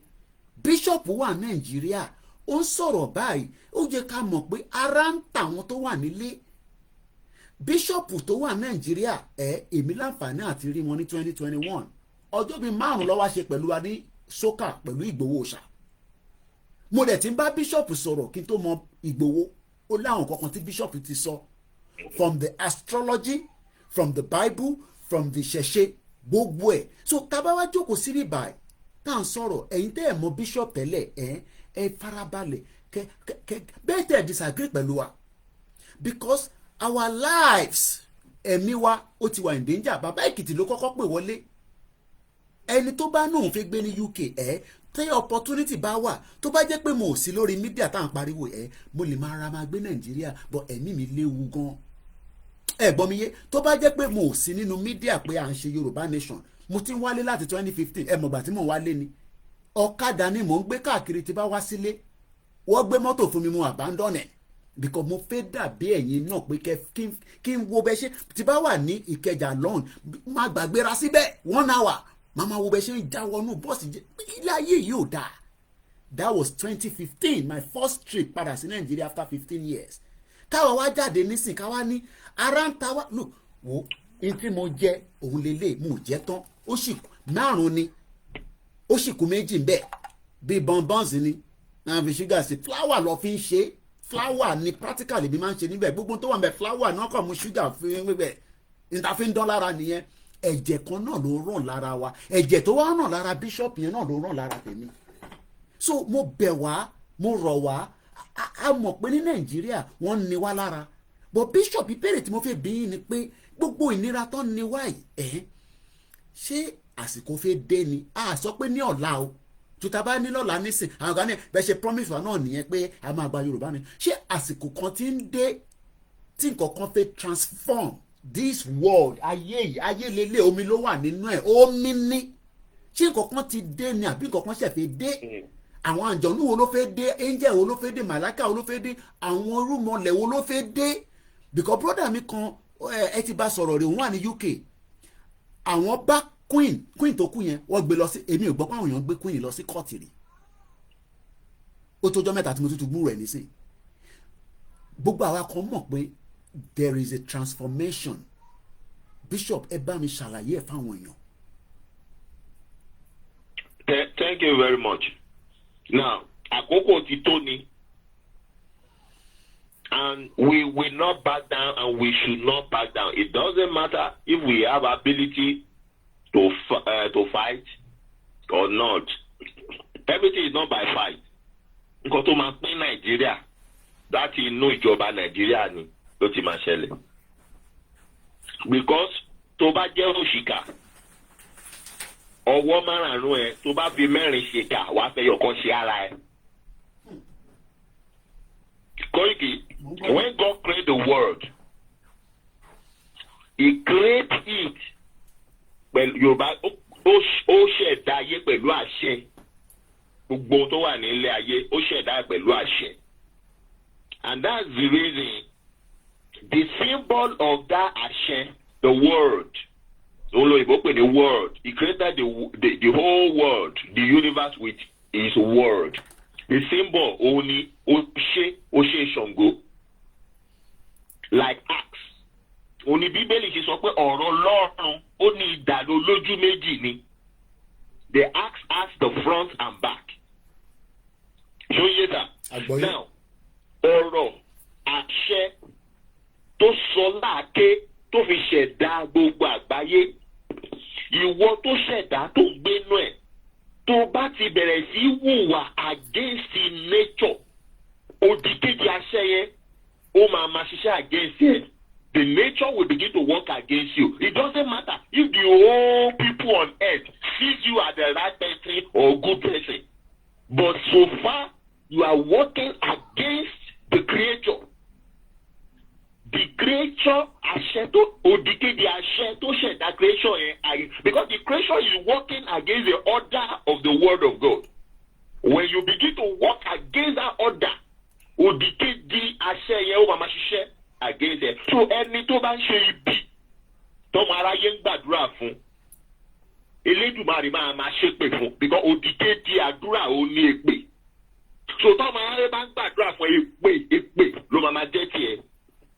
Because you are working against the nature and the creature of God.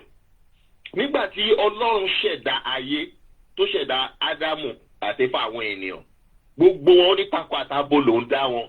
Ó ní ẹ máa bí sí, kẹ́sì máa rẹ̀ sí, ẹ gbáyìn lórí ilẹ̀, increase and replenish the earth. Kò dá wọn kí wọ́n wà lójú kan under one constructed authority. No. Ó ní bẹ́ẹ̀ ṣe ń pọ̀ sí ẹ máa split. Bẹ́ẹ̀ ṣe ń pọ̀ sí ẹ máa split. Bẹ́ẹ̀ ṣe ń pọ̀ sí ẹ máa split. Ẹ lọ wo iṣu gbogbo àwọn alágbára ayé pátá tí wọ́n ràgà bo authority gbogbo ẹ̀yà èèyàn. Ó máa ń jó wọn lọ́wọ́ ni. You cannot. The kingdom will collapse. It started from the Nimrod. Tọ́gbẹ́ ní Namrud. Nimrod. Now, he decided to build a Tower of Babel in the central Iraq. Now, the land of Shinar. The land also goes closer to Iran. Now, the structure, the remnant of the demolition is still there. Now, the structure is to have a very big headquarters that will also go very high, so that they can have administrative office and place for the entire race at that time. Wherever they scatter to on the earth, they will always be coming back there so they can give them instruction control. Wọ́n build ẹ̀ lọ́wọ́ wọn ẹ̀ parí ẹ̀. Ìbáàbù ṣe pé àwọn alálẹ̀ wá sílẹ̀ wọ́n wá wo nǹkan táwọn ọmọ ènìyàn tó ń kọ́. Wọ́n wá padà wọ́n ní pé àwọn èèyàn wọ̀nyí wọ́n wà ní ìṣọ̀kan. Ó ní èdè wọn dẹ̀ náà rèé, wọ́n tún gbọ́ra wọn yé. Ó ní pé tí a bá fi wọ́n sílẹ̀ ní this status quo, ó ní nǹkan tó fẹ́ ṣe yẹn wọ́n á ṣe. Agbára bọ́ lọ́wọ́ àwọn alálẹ̀ nìyẹn, ó bọ́ sọ́wọ́ ọmọ ènìyàn. Ọmọ ènìyàn ò láṣẹ àti control ayé. Àwọn alálẹ̀, àwọn the spirit world ló ń control ayé. So they say what we going to do is to go and scatter their language so that mission will become history, will not be fulfilled. That is how the Bible says their language was scattered. And all of them left and abandoned the nation. The same thing goes back to Nebuchadnezzar. The same goes to our ìlú Greece, Alexander. He died mysteriously. The same goes to Napoleon that was holding the entire Europe. Europe was scattered at the end, See, you cannot hold the entire race. You can't. Holding Nigeria as a one Nigeria is against the word of God. And the more you are saying that one Nigeria, one Nigeria, at the end, Nigeria will split. Either you like it or you don't like it. Akoko yan wo long lower. Down the time, the Bible said he stayed with the disciple for 40 days. Now, when he was impacting the disciples, the final day, go to the Golo. Àwọn ọmọ náà wá béèrè lọ́wọ́ ẹ̀ wípé nítorí ó ti jíǹde ọ́ wá wò wípé agbára ti dé náà. Bí ẹni tó ń wo àkúdàáyà níwájú ẹ̀ ni wípé ẹni tó kú dàkúrú padà. But it's now extraordinary. Ó wá béèrè ṣé ìgbà wo ni o máa dá independent fún Israel because they were under Roman colonization. That is in Acts of Apostles chapter 1. Jesus sọ fún wọn wípé it is not for you to know the time that God has programmed for the independence to return. But for now, what you need, you are still in the extension procedure. You are still agitating. What you need is power and identity. Only thing, it is not for you to know the time that God has predestined in program to restore power to Israel. For you shall be a power here, a representative authority, to represent alẹ́ bó ṣe jẹ́ ènìyàn ni wọ́n gbé ẹ̀yìn máa represent àwọn alálẹ̀ tó pọ̀ ní ìfọwọ́kọ yìí títí di ìgbà tí a máa dá ìjọba padà òmìnira padà fún Israel. Anywhere you go, you be ọ̀wọ̀ yẹn wà lára yín. Your representative capacity. Only when the Holy Spirit come upon you, only and you shall be my witness. That is the responsibility, identity, witness. That we represent wherever we go. I'm a Yoruba nation. I'm not a Nigerian. I'm a Yoruba nation. I'm not a Nigerian. I'm a Yoruba nation. I may come to your country with Nigerian passport, but I'm telling you, I am a citizen of Yoruba nation. Anybody saying Yoruba nation should be bold and should be able to speak this out. Our international passport will come out this year by God's grace. It doesn't matter the country that accepts it or not. We will use it. And any country that accepts it, we will know. Any that did not accept it, we will know. And you don't even need to bring it to Nigeria. But we will have it. We will have it. It is important. If you know that you are for self-determination, there are some steps you need to be taken. If not, our effort, our contribution, our everything is useless. Is either we all keep quiet and stay. Oh no, gosh, because one way no, there are some steps we need to be taken. That's why if I take ourselves here, no, it doesn't matter who did British or the European world take authority from when they divide the entire Africa in Berlin.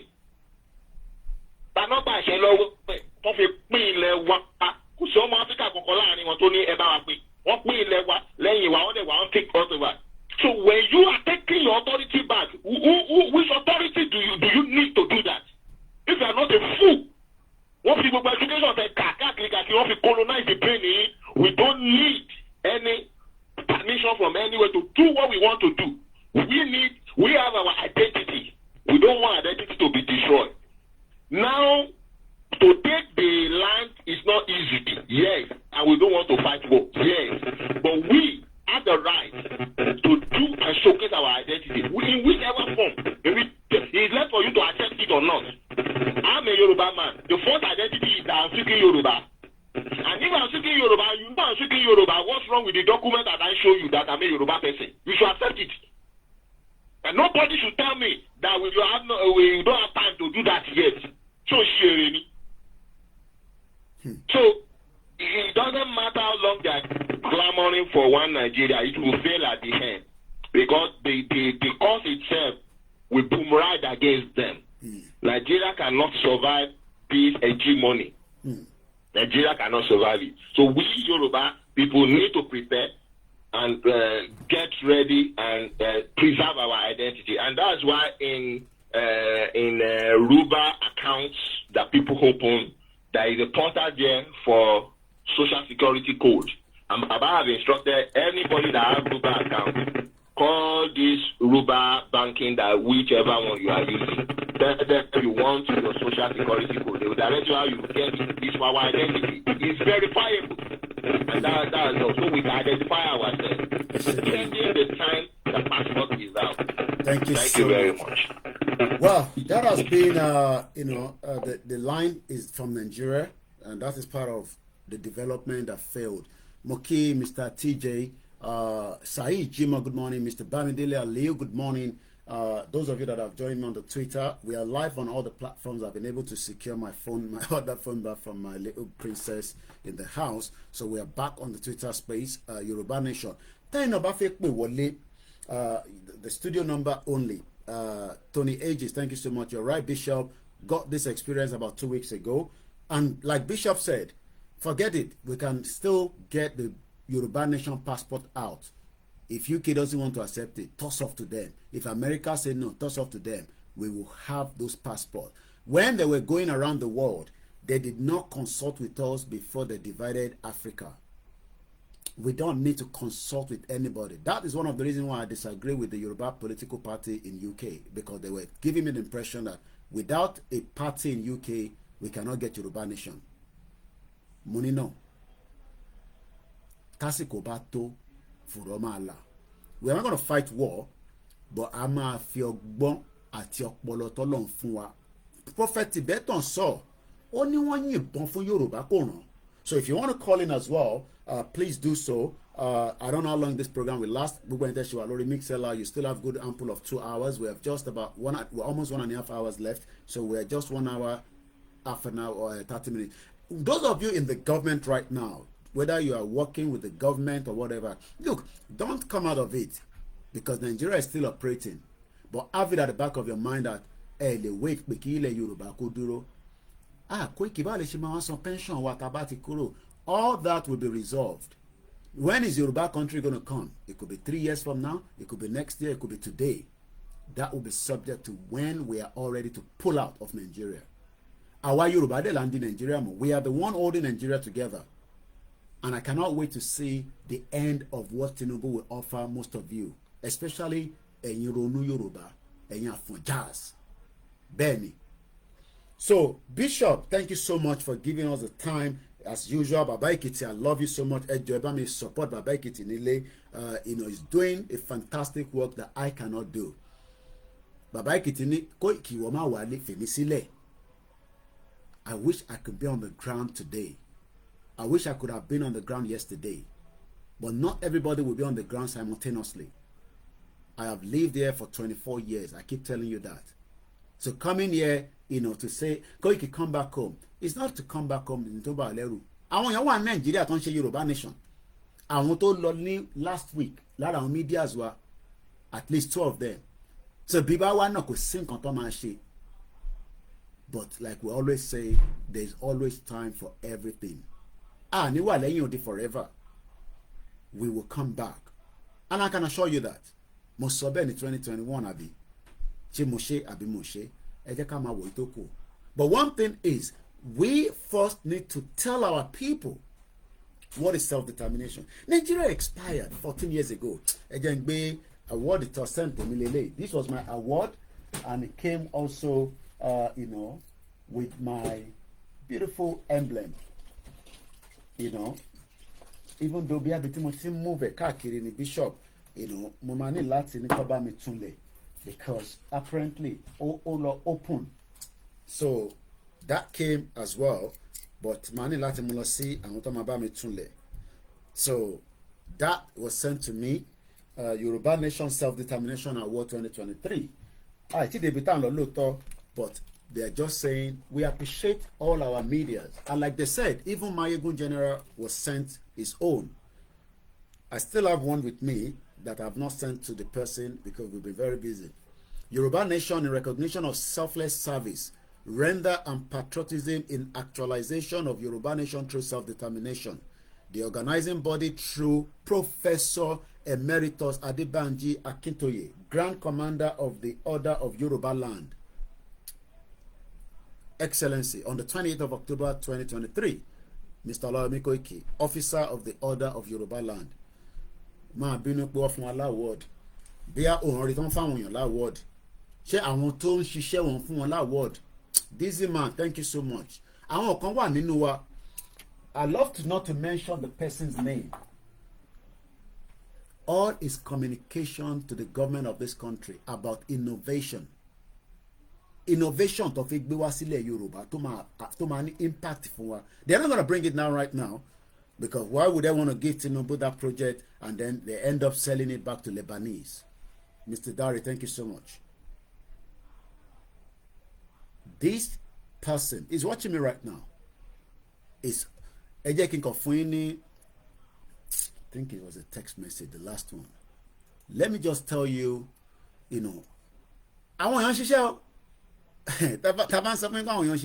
people are walking towards this movement. People that want the best for us. I just go back to one of his communication. This was a message sent to me this month in July. I won't give you the name. The email came at exactly on the 2nd of July. It's a Tuesday at exactly 7:25 p.m. Thank you for all your encouragement and prayer over the years that I should pursue my innovative idea.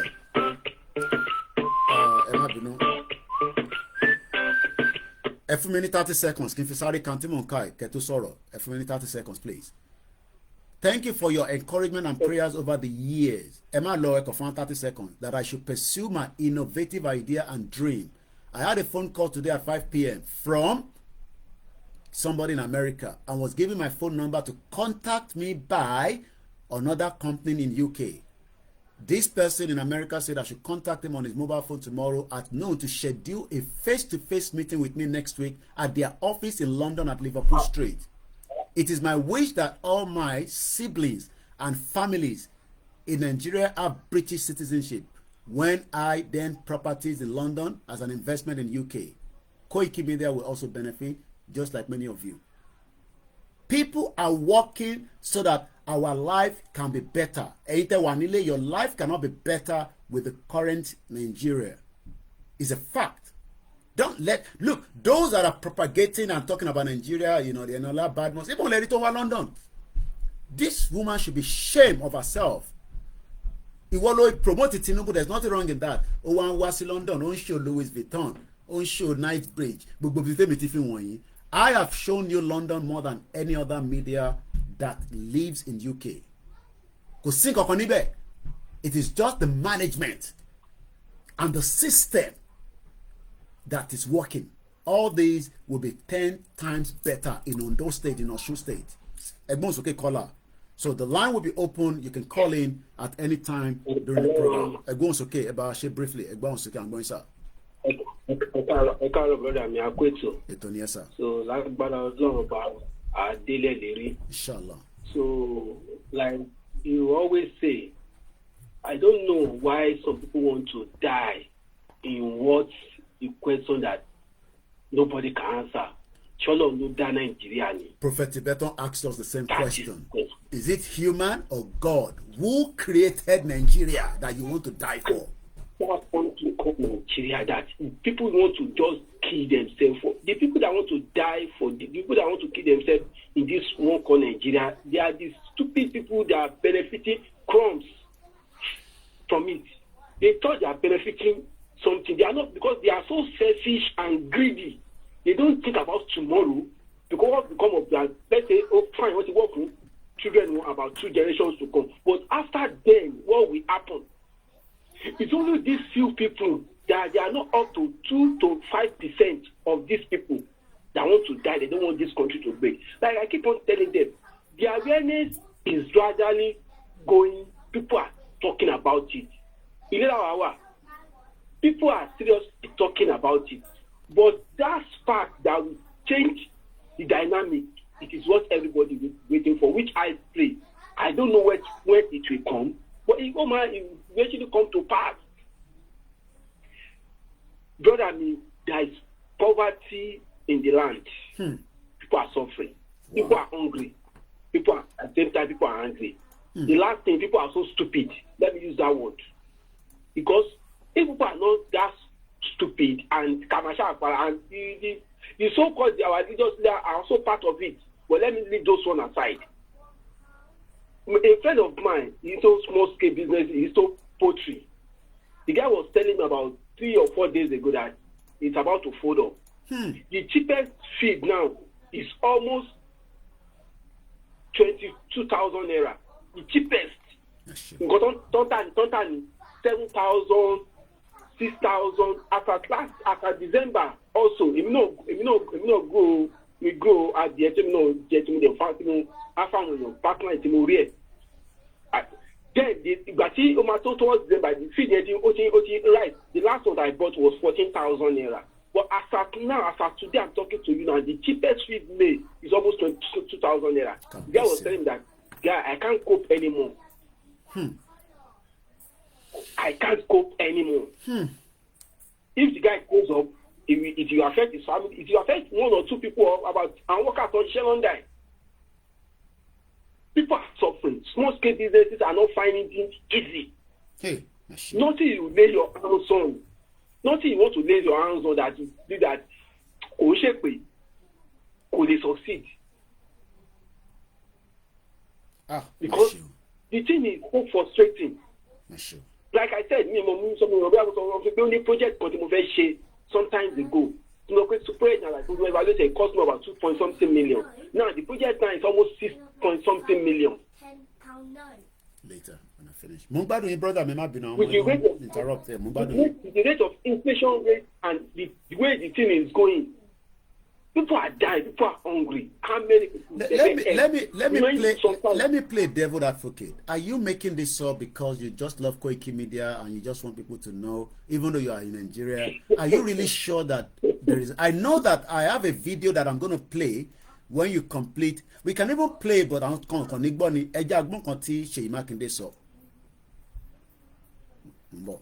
Okay. Oh no, my play about this soroton.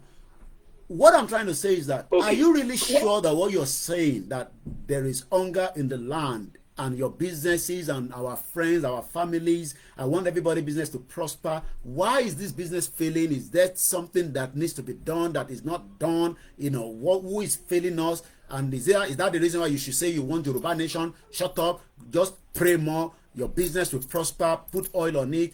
Go to the church, go to the mosque. Why are you coming on social media and saying, are you just another lazy youth, like Buhari said? If you come on, so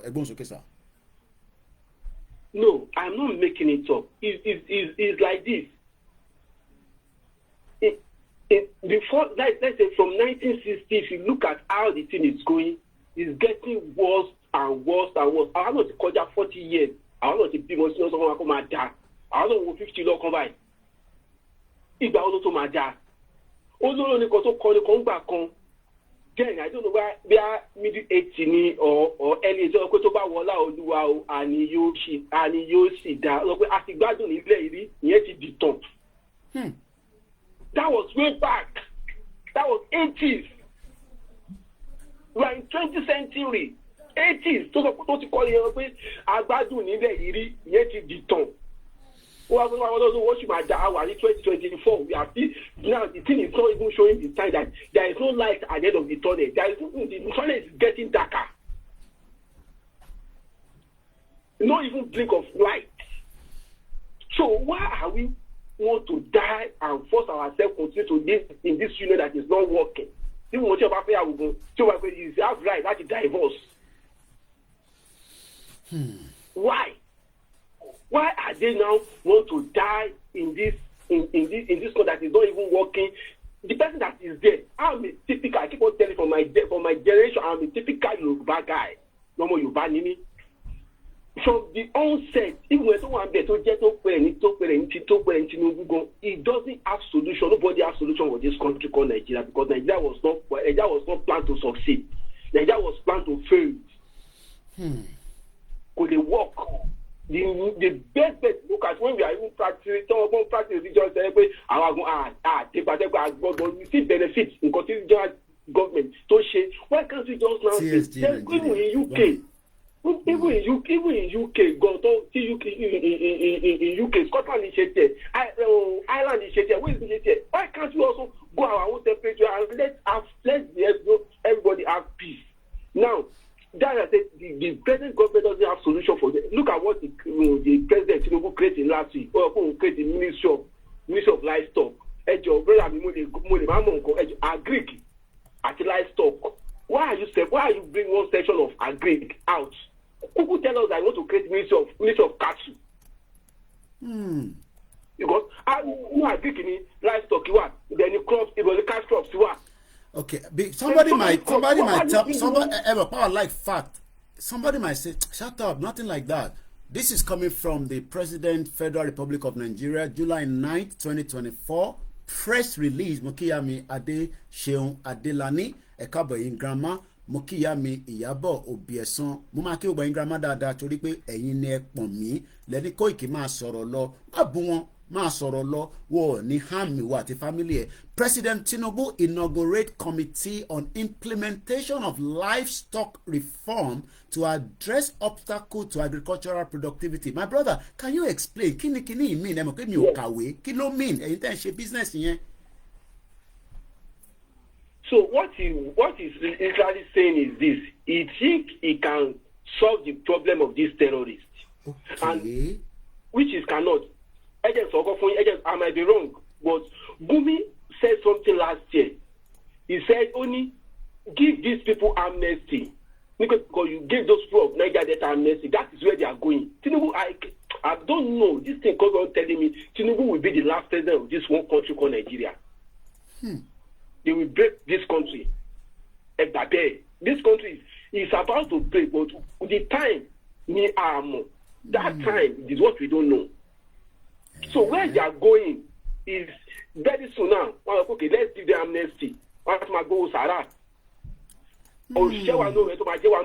money they are giving these people is from this south here.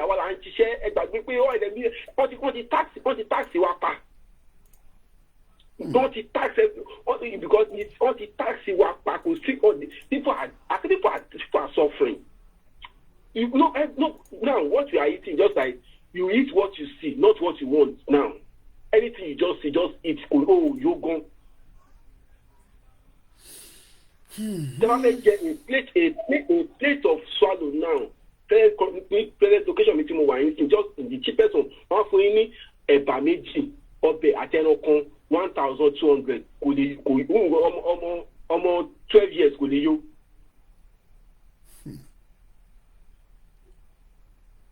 Wow. It's as bad as that. Hey. There is poverty. I cannot be the man sunkún. If too much attention, because we are around us. If we are still having one or two things catching forward, what about millions of people that are dying of hunger every day? Hey. As a time when somebody was begging for money for transport, people just anywhere, just be begging. Like, we now turn to Almajiri. Hey, Mashu. It is so pathetic. Brother. In fact, Hey, ẹ̀yin diaspora tẹ́ support wọn ṣe ro àwọn brother wa tó ń sọ̀rọ̀ yìí.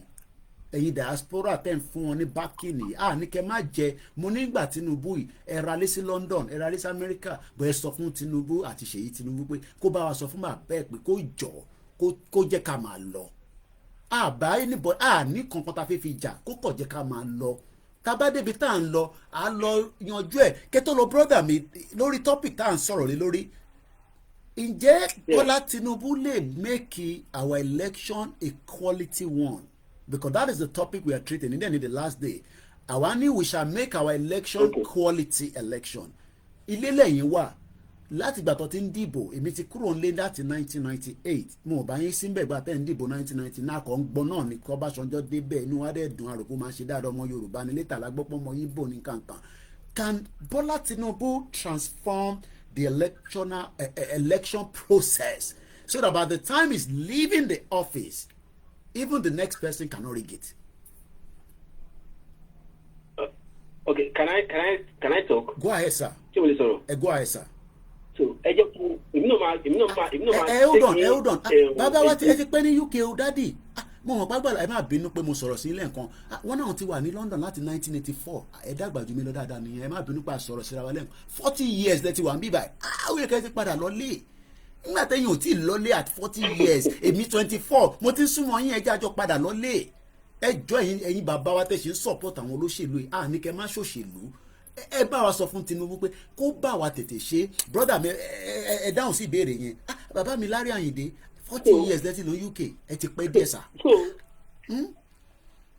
So ẹ wá jẹ́ kí n take him down memory lane a little bit. À ń gbọ́ sà. Bá àti ẹgbẹ́ àti ìdáwọ́ pọ̀pọ̀ tẹ́ pé a kà ni. Ẹ wo 1979 election tó ṣe against bàbá wa olóò tí Ṣàgárí wọlé. Ẹ wo gbà yẹn it was rigged because the kingsmaker àwọn afọbajẹ they don't want him. So we can never have. Let's now take it back to the 1993. Àti gbọ́dọ̀ ẹgbà yẹn náà. Okay. It was also rigged because we are afọbajẹ. 1999 again. Obasanjo was brought in, was installed, not election. In 1999. Okay. Down county to this is the last election. Election is not working in Nigeria. It's election. It's town. However, it's fair. See, the thing is just like Tinubu. Let me say this: the election that got Tinubu in 2024 year. Let him thank God that he should thank Yoruba people, our Yoruba nation, our time I take for self-determination. Platform wa ló fi wọlé. Reason that people are agitating one dialogue. But all pé tó bá gbé fún ó possible kó fún one support. Okay. So they because it's more already láti gbé fún. But they have no choice than to give it to him. Okay. No choice. So the thing is, election cannot work in Nigeria. As one Nigeria can show you, but if everybody go a separate, you ma karawa. Mr. Usman, mo kí mo ti rí láti ọ̀kan lábẹ́ pé mo dárúkọ yín. Tí Yorùbá bá dá wà, tí Igbo bá dá wà, I don't care. Kí Nigeria bá pé 50. I keep on telling people, kí Nigeria pé 50, I don't care.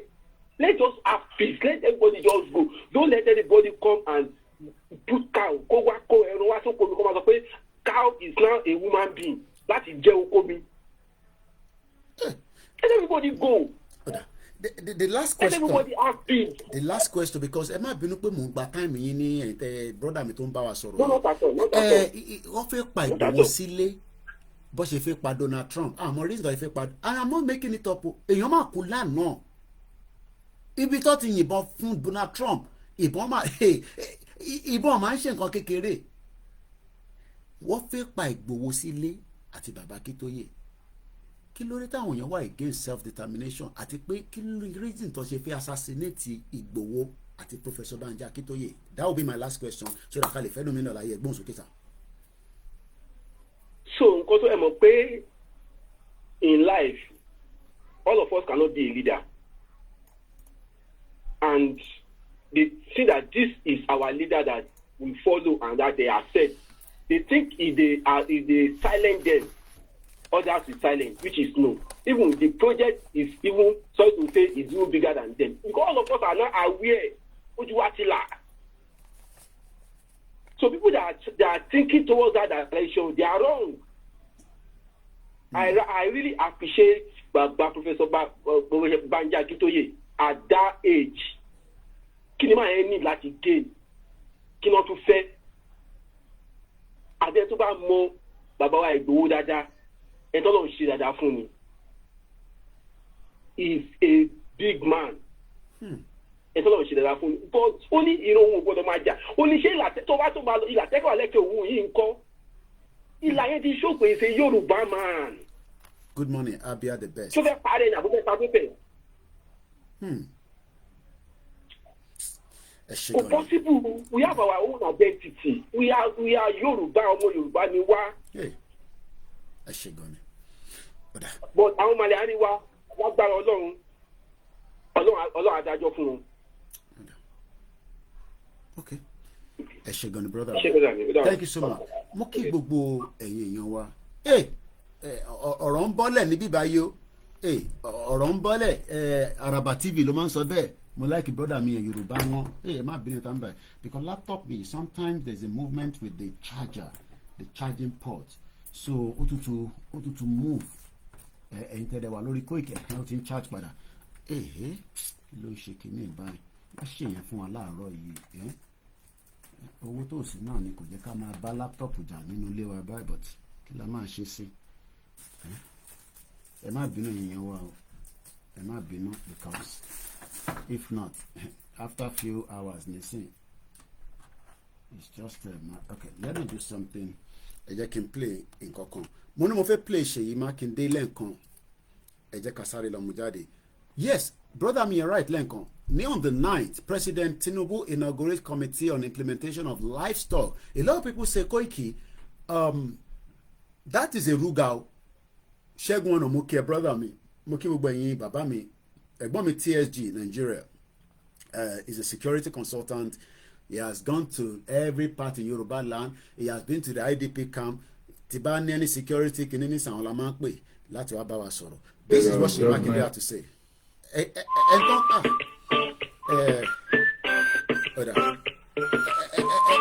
jẹ́ ká gbé kọ́lá yìí because àwọn èèyàn gbọ́dọ̀ máa pè ká ní tán. Hello sir. Hello OLAYOMI KOIKI. Ẹ ti wà lórí ìkànnì wa, ẹgbọ́n sókè sir. A kú ọjọ́ mẹ́ta sá. Ọjọ́ kan pẹ̀lú sir. Ẹ yá sá.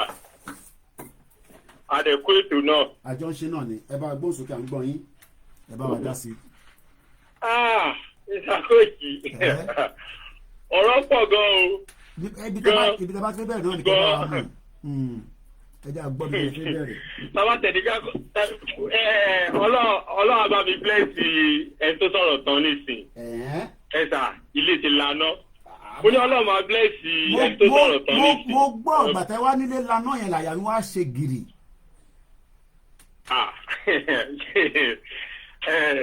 Wọ́n sọ káwọn èèyàn tọrọ owó. Ẹ̀sà, àwọn èèyàn jalè gan-an sí, oúnjẹ náà ń jí. Ibo lẹ́yìn ti já sí ìkẹ́, ibo lẹ́yìn ti já sí ìkẹ́, àwọn èèyàn ń jalè, oúnjẹ ló ń jí. Oúnjẹ ni ta ló jí home appliance for, ta ló tẹ̀ fẹ́ ta fún bẹ́ẹ̀. Ẹni sùúrù, mo láti sáré wá jókòó padà ní o. Ìtẹ́ ń sọ nísìn ni pé oúnjẹ làwọn èèyàn ń jí lọ́wọ́lọ́wọ́ báyìí. Oúnjẹ ni. Abájọ tó pèèyàn kan pé kó dáná patí, wọ́n ní ìdajì ẹran ti sá lọ.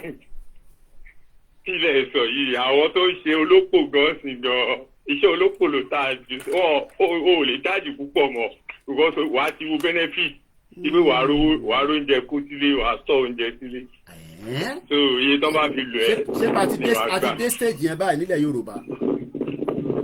Nǹkan ìṣàkóso ní alẹ́ ìrọ̀lẹ́ àná mo wà ní kejì. Láti ra tòmátò àpẹẹrẹ kékeré.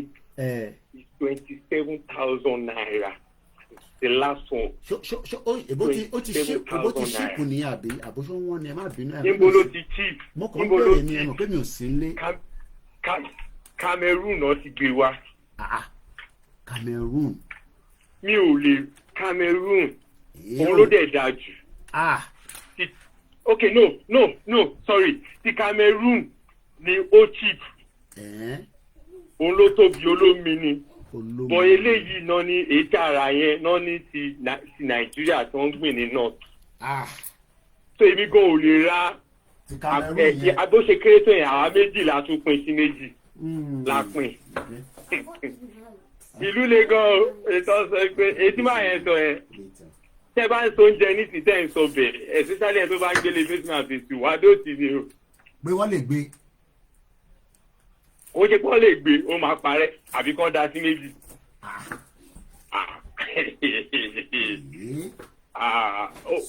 Wàá fi búrẹ́dì àtẹ̀wà lóúnjẹ tó cheap jù sí tẹ́ bá máa rà ẹ̀wà náà is now each year is 9,500.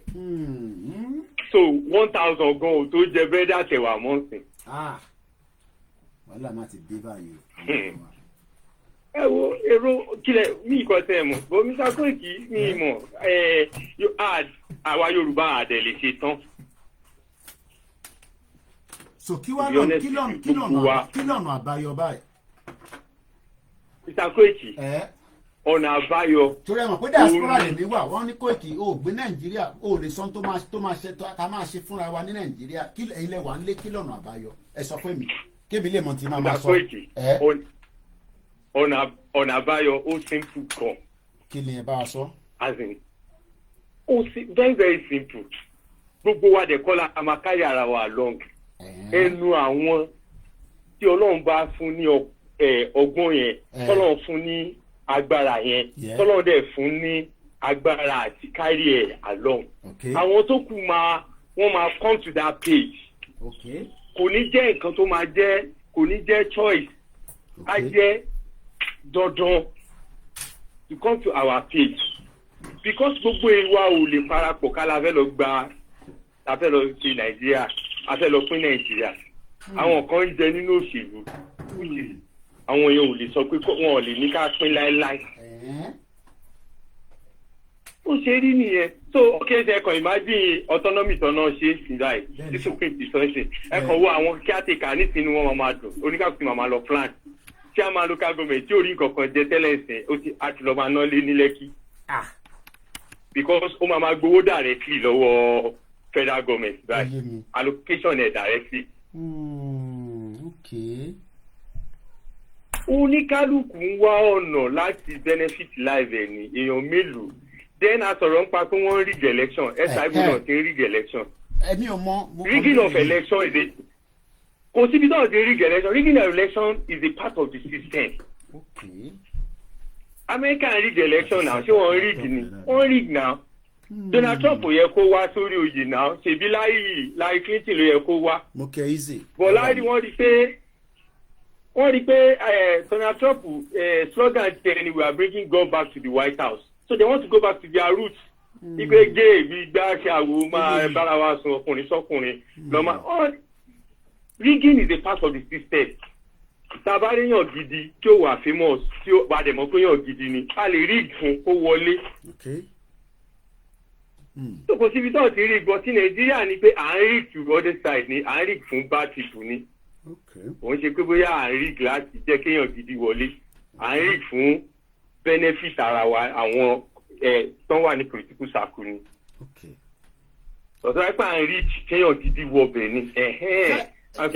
ilé lẹ́yìn wà brother mi ṣé àwọn èèyàn wà against self determination àbí kò yé wọn ni.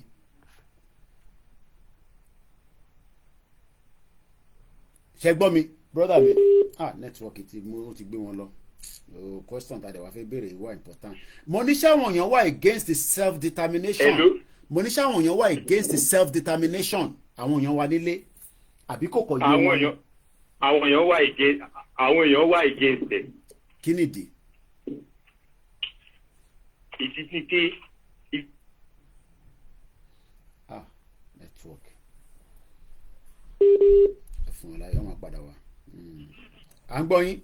èmi gan kọ́kọ́ fara sí because mo wò pé kí ni Mr. Sunday Igboho yìí ṣe ń sìn. a ní tó bá fẹ́ ṣe lọ àwọn tó ń pa lọ help wọn ni. Ìwò ni self-determination because we are not well informed. But bóníkàkú ṣe ń sọ kò it looks so straight to us. A mọ̀ pé fine a lè bọ gbogbo nǹkan táwa ń rò ju ká padà sí regional government lọ. Táwọn èèyàn ń wò pé ó lè fi ẹ̀fẹ́. Gbọ̀gbà tí mo bẹ̀rẹ̀ sí ń gbọ́ program tì yín ẹ mọ̀ pé àìfẹ̀lẹ̀ kóbèsì láì báyọ̀ gbọ́.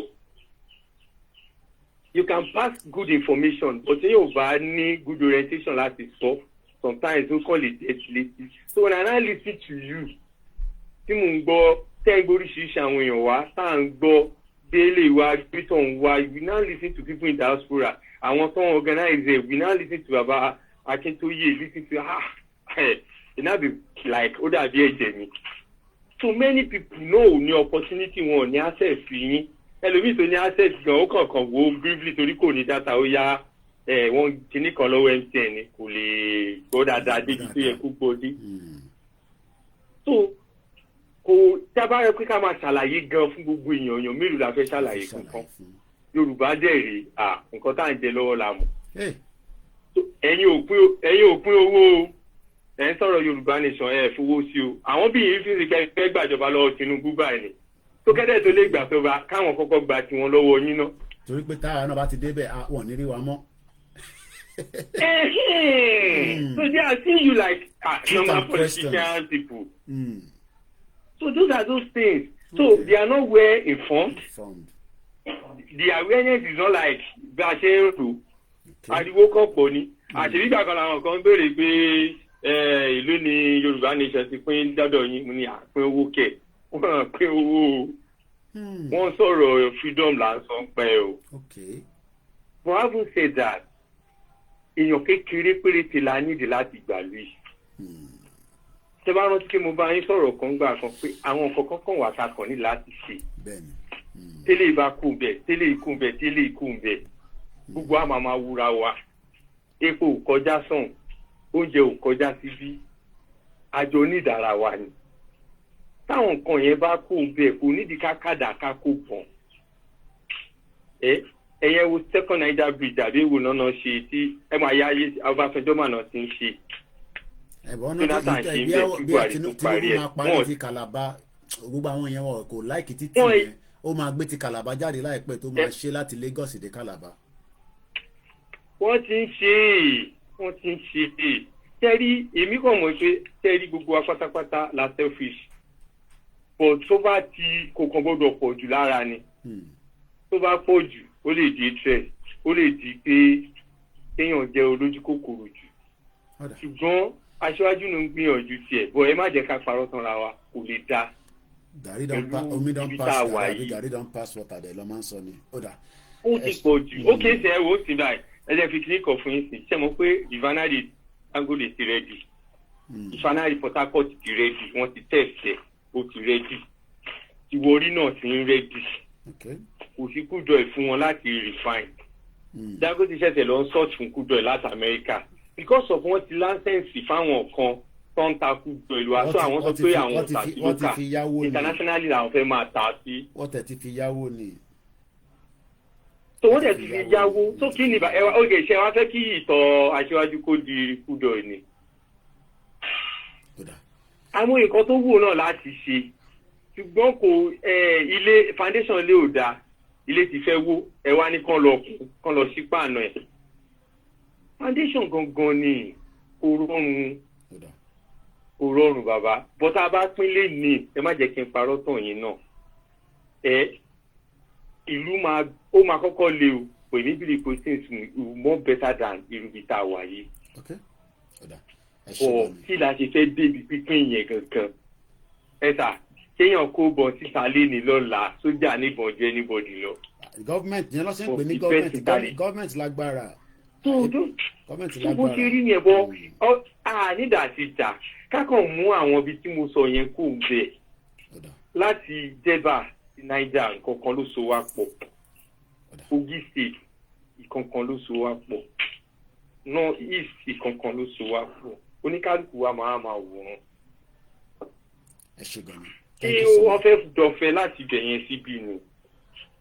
Ẹ má yẹ ká fi gbogbo ẹnu sọ̀rọ̀ ká dé mọ́bẹ̀ ká má fi gbogbo ẹnu sọ̀rọ̀ àsìkò náà tó fẹ́ tó ẹ ṣe gan ni all right brother. Owó níbi tí Ọlọ́run ti pín wa bọ̀ tabaníkà ṣe rálì dọ̀tún la 30 ẹ̀sà àwọn ìgbìmọ̀ yóò rẹ́dí o because èmi náà ta ṣe ń sọ ìsìn tí n bá rí èèyàn kan máa fún mi ní $10,000 every month kẹwàá lè fẹ́ wá gba oúnjẹ lẹ́nu mi màá bá yín jà bí òkú. àwọn tó wà Niger Delta tẹ̀ náwọn gbọ́ yóò ọ̀fẹ́ àti Biafra àti break up Nigeria wọ́n jẹ àwọn àsárídòkóbá àwọn tòǹpólò wọ́n ń jẹun burúkú dọ́là ló wà lọ́wọ́ wọn epo rọ̀bì ni. ẹ ṣe gan-an lọ́dọ̀ wa ẹ̀mú ìtànkù yẹn méjì ni. wọ́n make owó gidi because wọ́n ti reach out sáwọn kankan náà tí mo wà wẹ̀ tán nínú àwọn fẹ́rọ̀ break up. bó ṣe rí nìyẹn so kò ṣeé sọ Ọlọ́run á ràn wá lọ. Aṣẹ́dùmarè.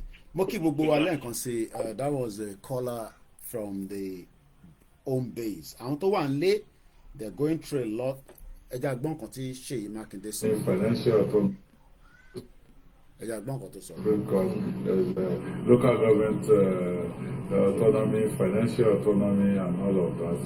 And I will still say it. I think it's just a distraction.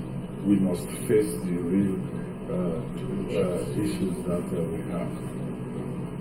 And the issue that we have is we are not producing enough. We're not productive. Whatever it is that we're sharing in Abuja, which is what this FAQ is all about. Oh, okay. Whatever is in Abuja, share it to the local government. Is that our problem? Well, okay, maybe it may be a part of the problem that, yes, you want to have a value for what is being shared, but our real problem is productivity. But now this is going to be the discussion for the next maybe one. So if he's talking about the productivity, how come for 24 years since Nigeria came back to true democracy, we are told that productivity has not propped up? You see why on this platform we take you to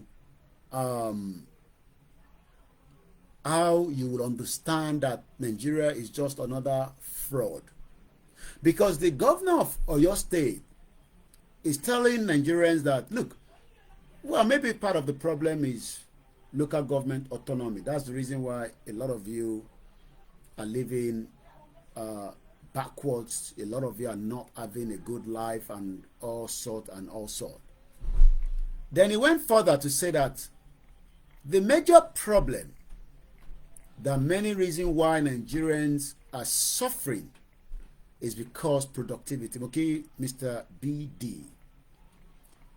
I am asking the governor that what has he done as a governor with the little resources within his capacity, within the Oyo State that he managed as the governor, to make productivity a very powerful one. This man says the purchasing power parity is £36,000 per person in the United Kingdom. In Nigeria, that is less than £10,000 per year. When compared with all Nigeria business partners worldwide, very low productivity gap. Truth and question says the local government autonomy will help a lot, but that is not what the Yoruba needs right now. Babawa Adetola Sheyi sọ pé lẹ́ǹkan pé this guy is against self-determination. Eshigoni, keep your comment coming. The line is still open. The number once again is +447404405917. This is a live program. Don't come and sell Nigeria to us. It is too late. What I want you to come and tell me is, how do we get the hell out of Nigeria, and why did the government want to assassinate Igboho and Baba Kitoye? Kí ni tí ti máa ń lò yẹn tí máa fi ń ṣe ó dẹ̀ sàpá mi lórí tá máa fi ń lọ wo data yẹn Nigeria kí ló rúkọ kí ni yìí tá máa fi ń wo record in Nigeria, the production of what Nigeria sold out in 2022. I remember now. Let's come back to when issue of hunger and anger in the land will still be under the table. So, Governor Seyi Makinde, what have you done to elevate, reduce, Mr. Perryton? Good morning. Thank you so much, Amakulex. Anytime for an era, no matter how small, no matter how big, it goes a long way to support, and we will continue to appreciate you. Each trip down Moabajade, our event along cover, we don't get paid for it. The by the time I have to pay them. A lot of the event of the cover, we have to put it on hold because we don't have the resources to do so.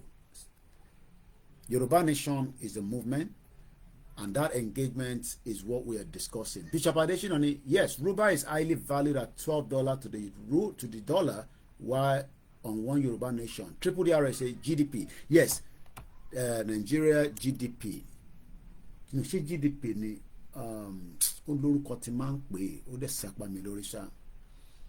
Tá máa fi lọ ń ṣe statistics wa. We talked about it almost every time. But okay, hang glory me. And I'm going back to my history whether I will find it. Itamafin will record the Nigeria. Only Bishaman type it, sorry, Google me. But there's Osapa Melori me. But I'll come back. But then to run to pamphlet in the comment section. Timafilon Mukwe Nigeria in 2022, the crude oil sales was 72 billion.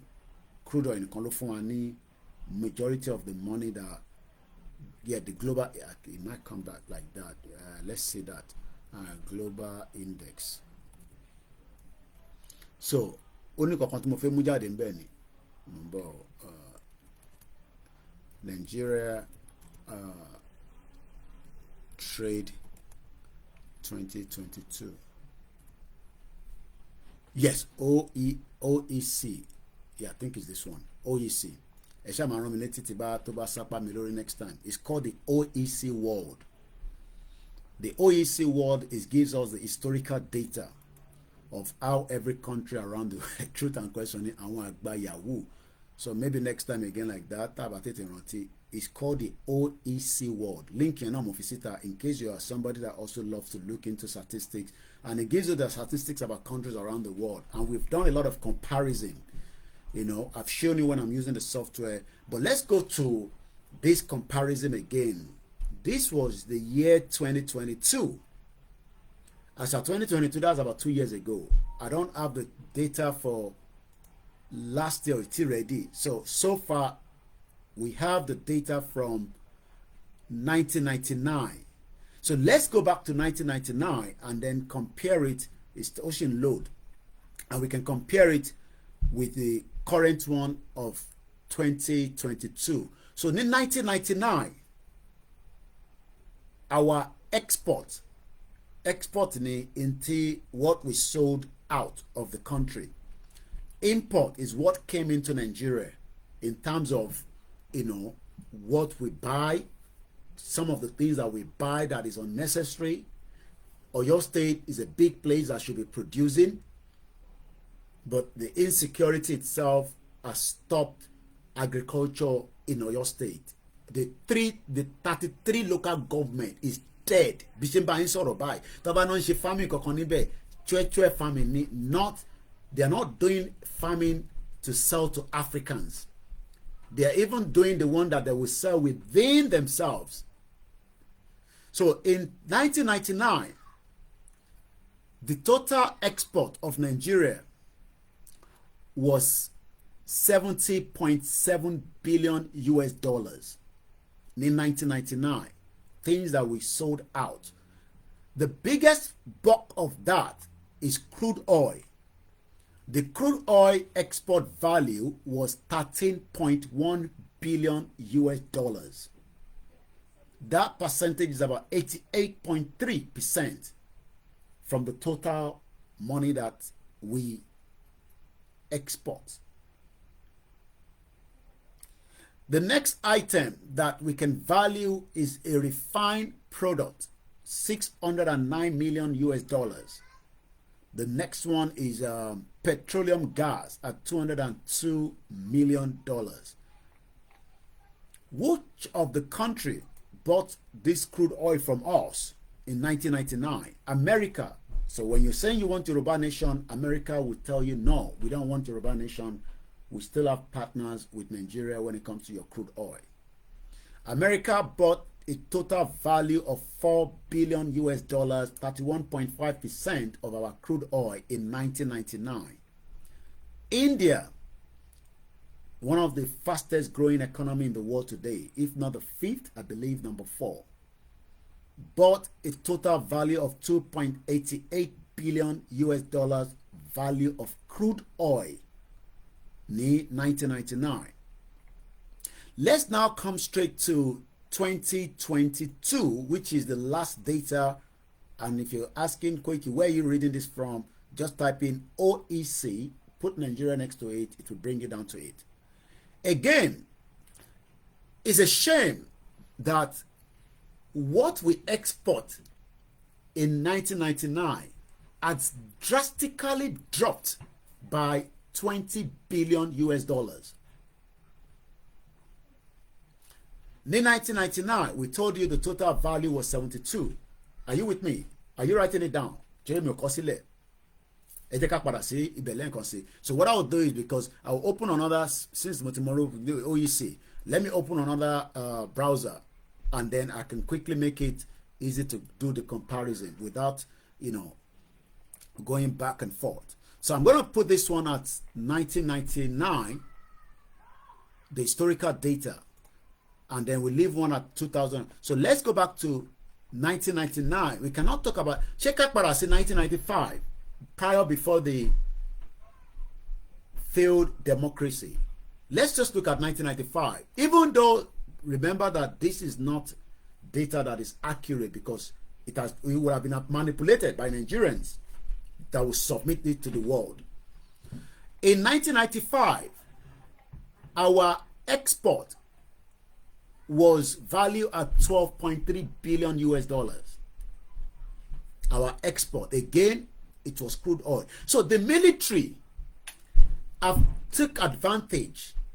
What I want struggled along the masters, BHG, if you are fixing Nigeria, the military were sucking us dry. And Bagudu, all these crazy guys, they were making bastard of money from the crude oil sector. So those of you that are coming up today and say you want to defend Nigeria, they've been milking Nigeria for a very, very long time. I am giving you a total of the historical data of Nigeria. In 1995, that's 2 years after Abiola election that was bam. Who was in power then? Was it Abacha or Babangida? 12.3 billion was the total export. Let me give you the imports. What was coming into the country? That is if you want to capture Nigeria and you want to do low. They were giving the all clear to bring in rice, bring in sugar, bring in wheat, bring in flour, bring in salt, and they become a monopoly. They're bastard. So our import. How you doing? Okay. Our import in Tangbewole in 1995, the total value was 4.7 billion US dollars. A lot of what we imported, Sheyi why am I saying Sheyi Tinubu? Sheyi Makinde is now talking about productivity. You can see why we're telling you, I am adamant, I am going to be one Nigeria. Let's go back to what this guy has to say. Number. What is being let's listen to him. Well, okay, maybe.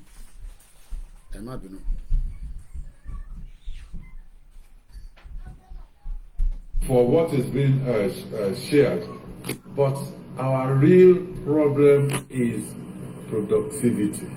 Our real problem is. Hold on there, Governor. Our real problem, this man says, from 1999 to 2009, 10 billion was lost on the electricity project. Baba Obasanjo was the one in power. I'm sure you all remember.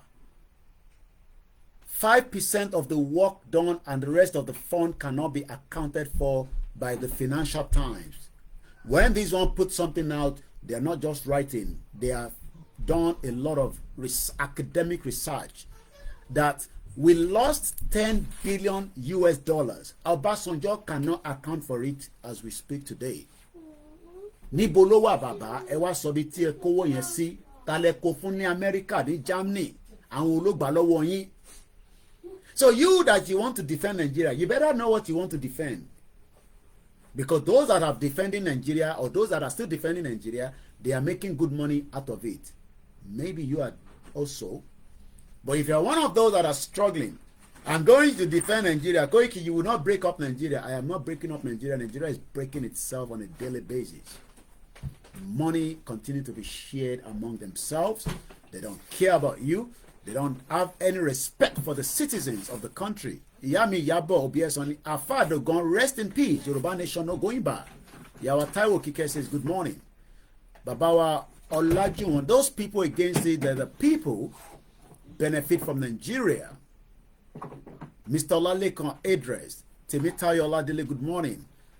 Mr. Olaitan, if you see anybody that support this current situation of this country, the juju plan by Tinubu is working on them. Iyami Buki Gold, our beautiful, beautiful mothers and sisters, we love you all, we appreciate you, and we don't take you all for granted. Ẹ̀yin ìyá dáadáa, ẹ̀yin abiyamọ, ẹ̀yin ìyá tó yẹ kẹ́ máa ṣòwò, tó yẹ pé owó burúkú láti wà lọ́wọ́ yín. I know what I'm talking about because mo mọ owó tí mo sì mi fi ń ṣe turn around in the 80s. Mo lè jẹ́ ọmọ kékeré nígbà yẹn. U-turn ló ń ṣe lọ sí America lọ rajà.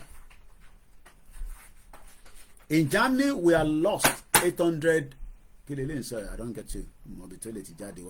Let's go back to our data. À ń sọ̀rọ̀ nípa data. Data gangan ló máa mọ̀ bóyá country and function àbí kò function. Nigeria is not functioning. It's a dead, and there's nothing any one of you can do to revive it. What is sink a bit Titanic? Titanic is right under the belt of the ocean. Àwọn kan náà fi lọ explore. We know what happened. Wọ́n padà kù sí ibi ẹ̀ náà ni. Try to fix Nigeria, it will drag you down. It doesn't matter whether you hate me or you love me. Nigeria is not for us. This program will go over 3 hours, so prepare your mind for that anyway. Ibi tá bá lè ṣe dé náà ni. Mo kí àwọn family mi. Ní 1995, níbi tí data ti bẹ̀rẹ̀, iye ọjà tó wọ Nàìjíríà láwọn kan tó ń kó wọlé tó yẹ ká máa produce. Rather than letting us to set up business industries, business district, train Nigerians, train university graduates, technicians, this, that, everybody was chopping from the money that things were coming in. Let me give you some of the things that were brought into the country in 1995. Kódà ó tún tún lọ jù bẹ́ẹ̀ lọ. 4.7 billion ọjà tó gbé wọ Nàìjíríà pẹ̀lú àwọn kan tó yẹ ká produce. So productivity. Excavation machinery. About $136 million of excavation machinery was imported to Nigeria in 1995.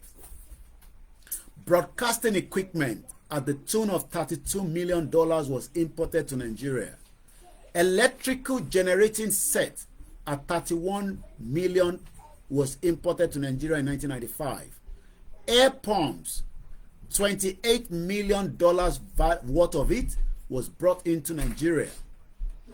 Industrial food preparation machinery, $28.2 million US import value into the country in 1995. Broadcasting accessories at $28.1 million US was imported into the country in 1995. Video displays, $27.4 million value of that was imported into the country. Packaged medicaments, 111 million. Health is important.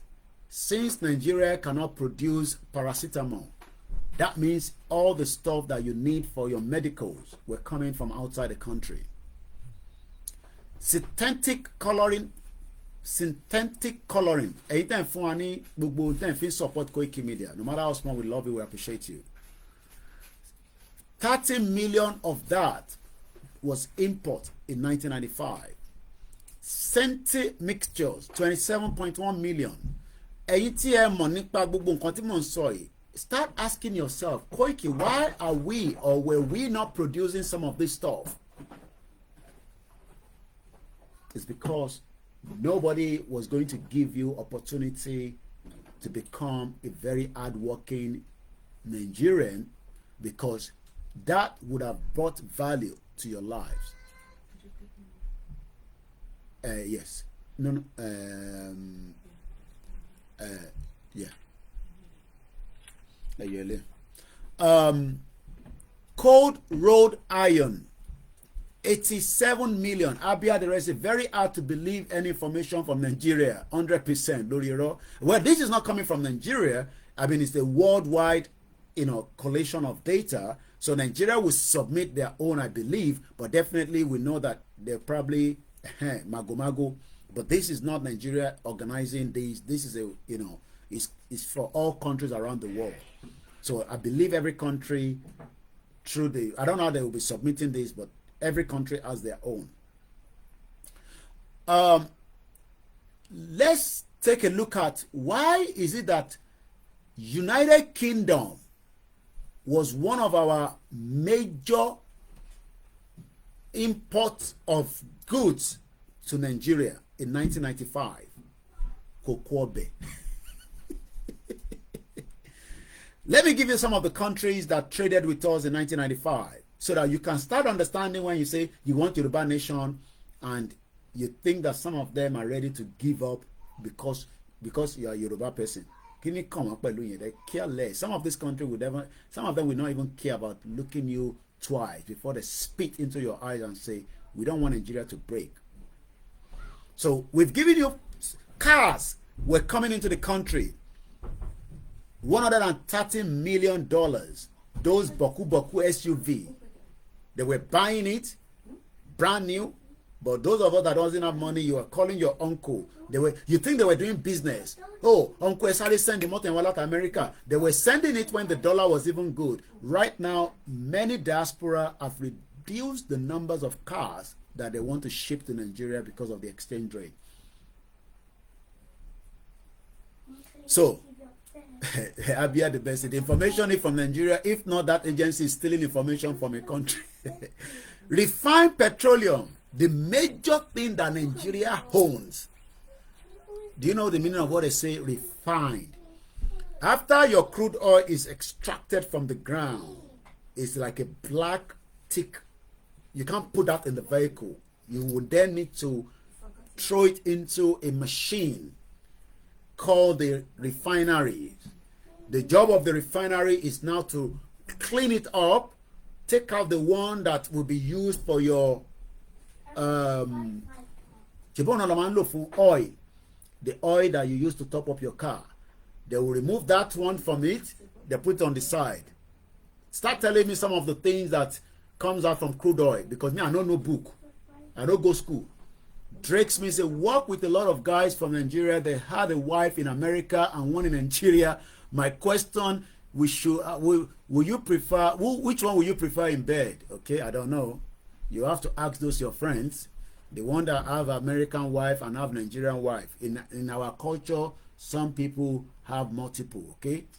So, but those your friends that have American wife, maybe they needed an American passport. Because the Nigerian passport was a useless shit-hole passport, Mr. Drake Smith. So those Nigerians that were marrying Americans wanted their papers for documents. Because America only gave them a visa to visit America, and they needed to live in America permanently or have an American passport. So they will definitely have American wife, and they'll still have their Nigerian wife there, because their Nigerian wife understand that the moment they gain that paper, they can come back and they will still all be living together. But the American wife will find out later and bring out a gun and you bagger off. You didn't tell me you have a wife in Nigeria. And we use gun to use it to blow their head off, and sometimes people get killed. But if it's an American wife that understands, say, okay, I just filed for divorce, what you will then be doing is I'll be taking half of your salary. One kerosene comes out of a crude oil. Thank you so much, Bishop Adesina. Gasoline, odimeji. Petrol, odimeta. Diesel, odimeri. Engine, odimaru. Petroleum gas. So 6 products is coming out of a crude oil from a country that is, we are told that is the 6th largest crude oil producer in the world, and yet you are all living in a shit-hole environment. You know what? Because nobody value your lives in that money masoro Nigeria. You will be questioning Nigeria yourself. Say you don't want break up. I am giving you from 1995. This we are still talking. I have not told you the countries that were doing good business with us in 1995. Why we were thinking, I was in secondary school in 1995. I just completed my secondary school. So you can tell that Nigeria has been the Kokobe. If you don't know the meaning of Kokobe, ask somebody in the comment section that what is Kokobe. We are the Kokobe. Abia the best say you forgot the road building without oil. You can't build road without oil. I think that's what you want to say. So we have 6 items that is coming from the crude oil. So in 1995, after we sent crude oil to all the countries to help us refine, because Nigeria is a bastard country that doesn't have any refinery. It's just one building that is there and they are paying workers. Nothing seems to be working. Don't believe Tinubu that tells you that Port Harcourt refinery is up and running. It's all lies. So Dangote now took advantage that since we are all stupid people, let me take advantage and go and build my refinery in Lagos. And then I will then still use Nigerian crude oil. But they are now saying Dangote is upset that Kaba are coming after him. That was not the plan. Your plan is you told me to go and build it with a small dollar exchange with Nigerian backing to guarantee that project for Dangote. While you are running that small booker business, your hairdressing, your tailoring, your fine. Some of you are even calling us to say, tell my auntie to get me a car for Uber, as if that your auntie doesn't have a job here. So let's go back to and stick to the refined petroleum. In 1995, while you are not yet born, you 1999 children, 1999 children, now you know better than Baba Akintoye. Mr. Taiwan said Nigeria was created to serve the West and a few selected politicians. This man went back to say from 1999 to 2009, 10 billion was lost on electricity project. Baba Obasanjo níbo lẹ kówó sí. Ẹ wá ṣàlàyé fún wa ọmọ òwú. Níbo lẹ kówó electricity sí. The value of the refined product that came to Nigeria after we send them the crude oil, we are still paying to let them bring it back to Nigeria. It was $233 million. Let's look at the country that came with that. Start listening, okay? These are the countries that help us to bring back those refined products because we do not have what it takes to refine it ourselves. We own it, but we don't know how to refine it because we are all mugu. We are mumu. Now, Womi, I don't want Nigeria to break. Why would I want Nigeria to break? I don't even understand what this man is talking. Are you with me? Your crude oil from that region called Niger Delta that Abacha said kò ní dá fún ẹ ìwọ Kensaro Wiwa. Why are you disturbing people that are making money for me? Eventually, we now know that the reason why Abacha killed Kensaro Wiwa because Abacha had $5 billion of his money have returned back to Nigeria. That money is also gone in the drain. Welcome to where your Nigeria will work for you. Oh, Peter B will fix all that. You know, when I laugh like that, I just wanted to hurt some of you obedient idiots all over the place. Go and support your Biafra. Flebby said, from the crude oil, you get petrol, diesel, kerosene, engine oil, lubrication, greasy. Obasanjo government money, snake swallow the money, go to court. Bàbá mi Tajudeen Ọlọ́runwájú ní Koikimedia ẹ kú iṣẹ́ takuntakun. Welcome sir. Mo kẹ́yìn dáadé mi ẹ̀gbọ́n mi. Mo ní èmi ni máa sọ̀rọ̀ Nàìjíríà fún ẹ.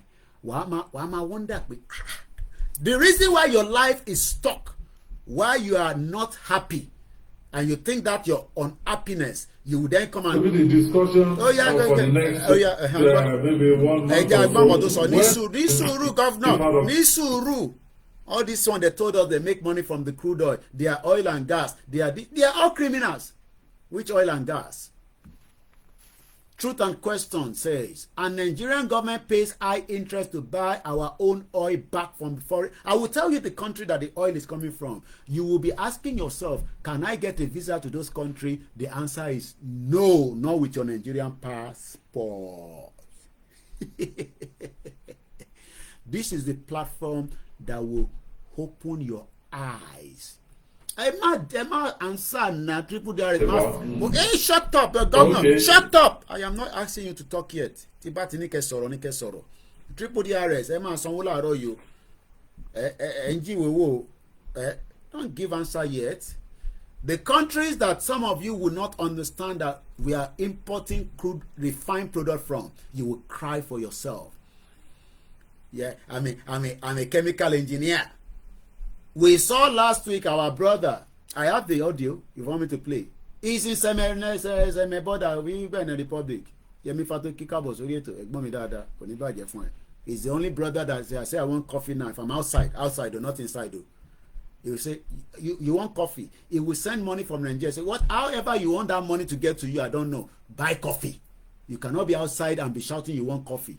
He will send money. Don't ask me how much. In 1995, the reason why there's no productivity in Nigeria, should we blame Seyi Makinde? Okay, Seyi Makinde just came out of the limelight. Iṣẹ́ wo ni Seyi Makinde ṣe tẹ́lẹ̀? Ibo ló ti rówó?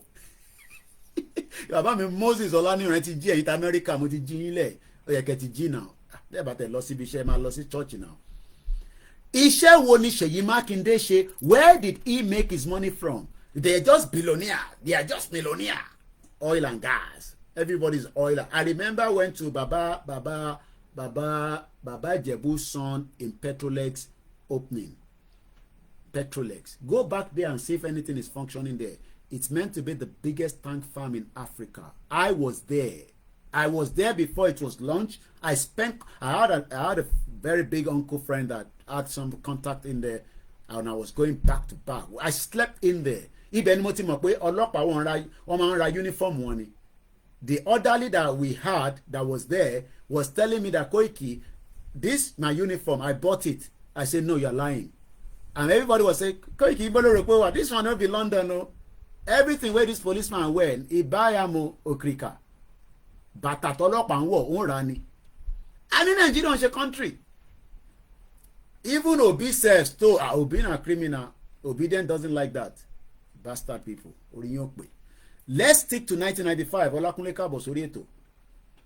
Money, I will tell you about Nigeria. You'll be saying to yourself, now you know why the country is not working. The countries where they are helping us to refine, since we are lazy. Buhari say we are lazy youth. We are lazy youth. Abia the best. Say politicians don't steal in Nigeria. Na snake. The politician we sue you because the snake is the one in their house. Like Buratai Olori Buruku. He's selling snake poison. He was able to use snake poison money to buy two warehouse or whatever in Dubai for the 2 wives. You are there. You get 1 wife. They do jiggy. You know if you feed them. Somebody say they sell snake poison. Now the military were completely drained. They couldn't operate to fight Boko Haram. Shegwana, good morning. Come and tell about Nigeria. Which Nigeria? Python is swallowing money. Cobra is swallowing money. Everybody is swallowing money. France helped us. Thank you so much, France. Since we are Mugun, you can see why our relationship with France is tight. Jagaban, I don't know whether Jagaban has been operating that time because Jagaban himself was on exile in 1995. They wanted to kill him. Ìgbà yẹn Jagaban ò tí di Jagaban. Owó ló jẹ́ kó di Jagaban. Kẹ́ shut up ẹnu yín. Ayé shut up your mouth. Jagaban. Who killed Funshaw Williams? Mo tí níyàn kan ló pa question ni mo ń béèrè. Who killed Funshaw Williams? Jagaban. Ìgbà tó di governor ló di Jagaban. Ìgbà ló ti di Jagaban tẹ́lẹ̀. Jagaban tó sá lọ sí meeting kings tó ó fọ́ gbogbo ẹgbẹ́ nàdẹ́kò ní àwọn nàdẹ́kò ní sàn ti bà tiwọn jẹ́ ó ti split gbogbo wọn ó ti kọrí ara wọn síra wọn Afẹ́nifẹ́re ó kọrí ara wọn síra wọn OPC ó kọrí ara wọn ó mú Gani Adams ó kọrí ẹ̀sẹ̀ anybody Tinubu fún rẹ̀ Jagaban ọmọlódù ọdẹ kò láàánú àwọn tó bá sọ pé kíní máa gbá etí ẹ̀ àwọn tó mọ̀ dáadáa ó mú ẹ̀jẹ̀ ó já wálẹ̀ ó fi ṣàṣe gbogbo ẹ̀ ó ti di president báyìí àwọn alálẹ̀ ló náà fẹ́ fún ṣe ó wá kò sí lọ́wọ́ kó perform bó bá wọn kó jẹ́ kó pa àwọn síbẹ̀ kó má tètè ṣe tó fẹ́ ṣe problem ẹ̀ nìyẹn ó fa rẹ̀ ó fi jẹ́ǹkì fún wa nìyẹn à ń pariwo nísìnyí nírọ̀ là ń pa wọ́n fẹ́ gbẹ̀mí ẹ̀. So France, since we are lazy Nigerians, faster the foster 77. Thank you so much, sir. Moke, you innovate. Since our lazy, èmi kọ́ mo sọ bẹ́ẹ̀ o, Buhari ló sọ bẹ́ẹ̀, ó ní lazy Nigerians. Mr. Adebensi, everybody is swallowing money. Èmi ò rówó swallow, bẹ́ẹ̀ swallow. They are all set up foreign refinery now. Wọ́n ní Ṣèyí Mákindé Dàpọ̀ Abíọ́dún and co were all crude oil only. Àwọn tó mọ̀ wọ́n dáadáa nìyẹn. we make money from crude oil. We are oil and gas business people. They are the intermediate between the military, because the military could not travel. There's restricted some of them, so they were using their code. I wanted that part. Credit card fraud. L'America. One no credit card. Credit card fraud. That Abiodun, your governor, all criminals. Yakubu Moke K Benson. Anytime rí o máa dá wàhálà lẹ́ o. Mr. Adébíyì sọ pé àfáà àdògán bó ṣe máa wà lẹ́yìn mi títí tí mọ́ǹtì máa fi tán nìyẹn, ká máa fi rántí pé ikú àdògán was an assassinated by Buhari and Yemi Osinbajo. Ṣèyí Mákindé was the governor of Oyo State. Mo no mọ̀ pé òun ni governor. governor tó o mọ̀ tó fẹ́ wá ṣe nínú state. Imagine they came to your state and the governor was not aware of wá pa Ìgbòho mọ́nú ilé. So ẹ jẹ́ ká fún yín láwọn countries yẹn ṣe bẹ̀ mí pé kí n kà í tó kù. France nìkan was one of the biggest shareholder of helping us to refine our crude oil since we are lazy Nigerians. So France brought back $50 million worth of refined product. Imagine that this is probably, well, I mean, it's for the year. That means that France was not ready to give up. They were cashing out. So now, ẹ jẹ́ ká lọ sí Netherlands, the one where England just beat last week. England is playing Spanish or Spain this evening. Netherlands, ìlú kékeré, a small country in Europe. Since we are lazy Nigerians, including myself, we are all lazy Nigerians. So Netherlands was helping us to import refined refined crude oil that has become petrol, but they don't give us the remaining mudu. So they will keep the mudu, but they will bring petrol and kerosene. But we were told it's just petroleum that they were bringing back. Value at $27.6 million. There's an African country. Let's go and look at what they were doing for us as well. Since we are lazy Nigerians, Nigeria is the biggest in Africa. We are which biggest in Africa? Côte d'Ivoire. We were importing. We import from Côte d'Ivoire as well. Since we are lazy Nigerians, we couldn't work in the refined product to make. So continue to look at me and say, don't worry, all this one will change when Peter Obi becomes the president. Thank you so much, Abia the best. Oni Koiki, thank God I am even no longer Nigerian. No, I am Biafra, so lazy can't apply to me. I'm going to find you. This is a courtroom. Did you see what is happening? No Nigerians are lazy, no Yoruba citizens are lazy. But that is what Buhari said. Buhari said we are lazy. For 63 years, we could not build a refinery that will work. So when Dangote now complete the refinery, every Nigerian is expecting the petrol price to come down. Côte d'Ivoire also say, since you know no fit build your refinery, we were in. So who were the one making the money? This project of taking crude oil there and bringing it back, it was those your Yoruba and the others that took advantage, and they are now the one controlling us in the politics. That's why we don't have their money. Sisimi_2020. I normally watch these girls. I don't know whether you are the same person. I love our skit or content. The one with that girl with the dress like robots. that house help where they say leave this robot alone, let the robot be. Now he ain't go take remote control. They talk to the robot. Have you seen that content, that skit? Now he robot lock him for hand, for neck. The owner of the robot come out of the room. Hey, robot, don't do that. Now he robot lock the two of them. You know, very, very beautiful, you know, content. Brains in Nigeria, but these are indigenous people. Let us go our separate way. Go and use that your brain for Biafra. Oh, she's Ghanaian. I thought she was a Nigerian. Okay. I never know that she was even not Nigerian. She's doing very well. Spain was also helping us. Okay, she just lived in Nigeria. Well, interesting.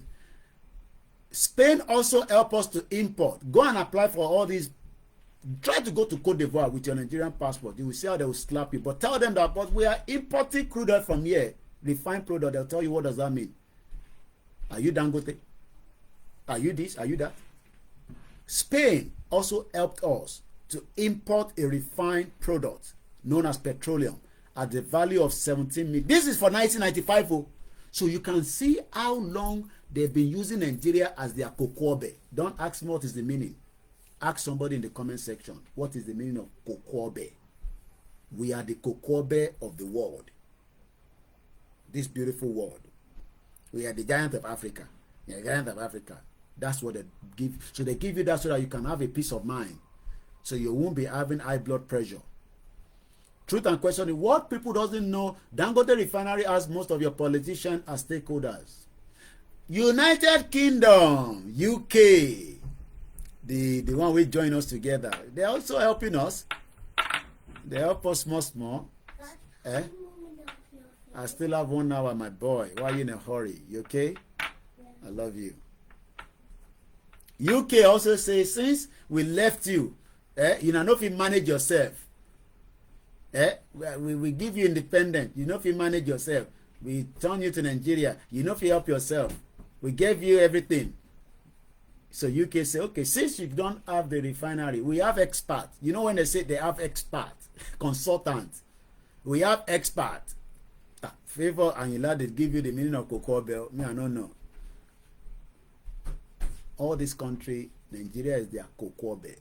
So England, no, not England, because it's UK. I don't know whether some were sent to Scotland. So UK was also helping Nigeria to help us refine our crude oil and bring it back. So back to back from 1995. So how Abacha they do Jagbada for us? Was it Abacha in power? So UK was doing business. It doesn't matter whether they are military.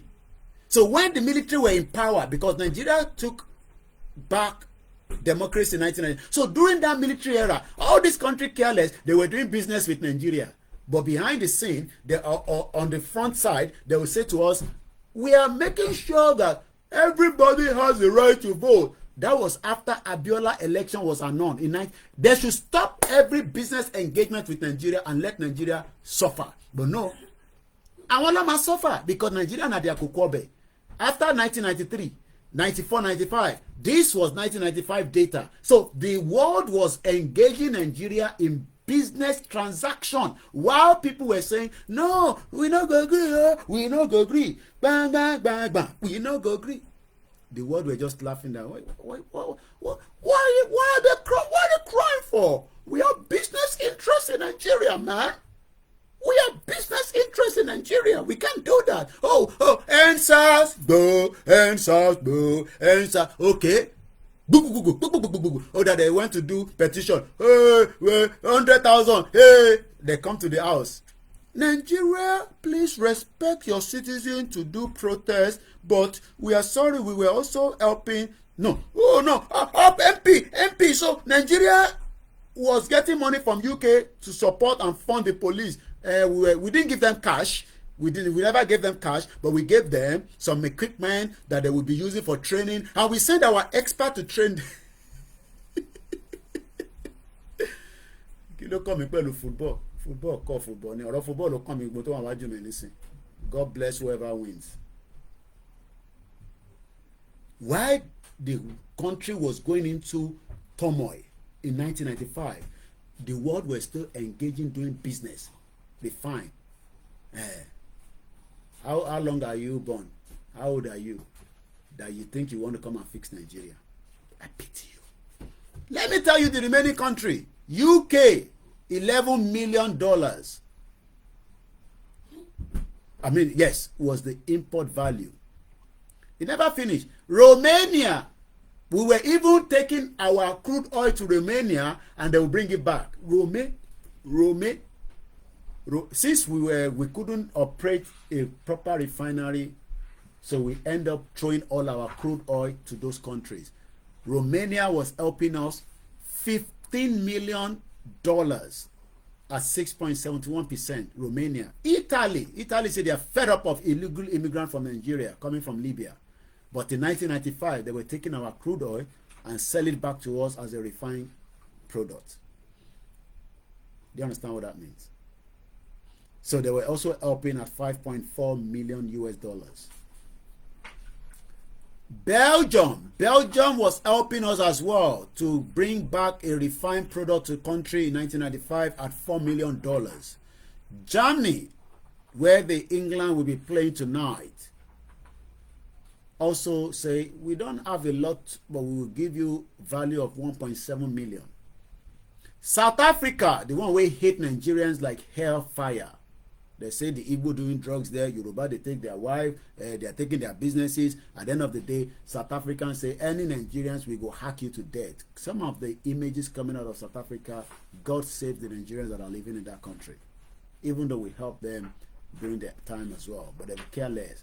So 4.4 million was the value of crude oil from South Africa to Nigeria in 1995.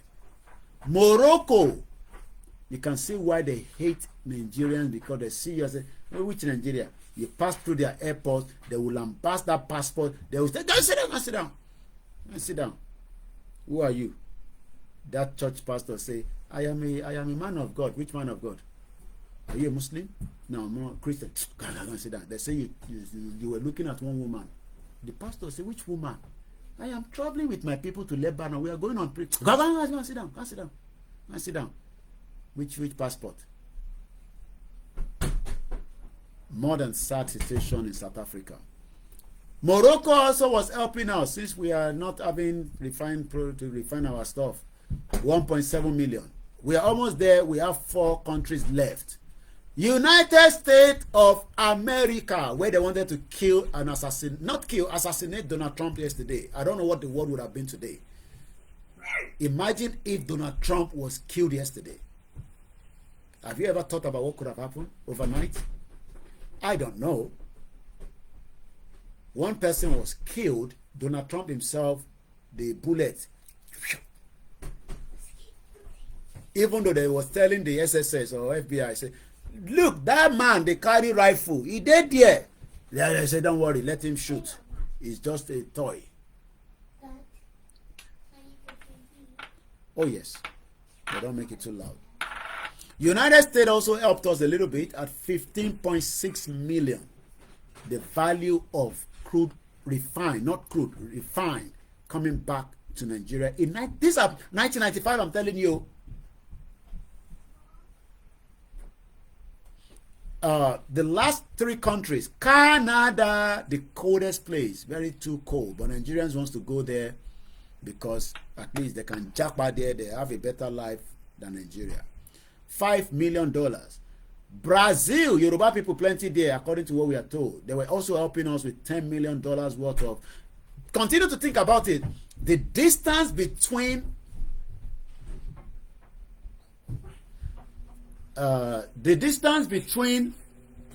the countries and our country. Do you know the distance? So that means a ship leaves Brazil with refined products and is heading to Nigeria, and it will be going small, 1 day, 2 day, 3 day, 1 week, 2 weeks, maybe 3 weeks. It would then land. Within that 3 weeks, if Nigeria was a country that you think it was, do you know how much we would have refined ourselves within 3 weeks? Because the production of refinery would have been going on a daily basis. So we have to wait every 3 weeks from Brazil, from Spain, UK, even Portugal. I didn't mention Portugal earlier. Portugal is there as well. 7.4 million. And the last country is Venezuela. Go and look at their money today. It has become tissue paper. They have enough crude oil as well. It has not helped the citizen. Venezuela, 8 million also. So now, let's leave that and just come back straight to the export and compare that from 1999. I'm not going to use 1995. Let's use from 1999. So in 1999, our total export, if a country, it was ever called Nigeria, that should have been producing enough that would then engage and bring our foreign reserve to as much by what we are selling outside. The reason why your bank card is not working outside is because you don't have enough to cover the transaction. Not you, is your country. So in 1999, the total export in 1999, 1 minute, I want to be sure before I say, no, I need a total, or it's still loading. Bear with me. Mokibu Wolele and Konsi. Yoruba Nation, no going back. Yoruba Nation for life.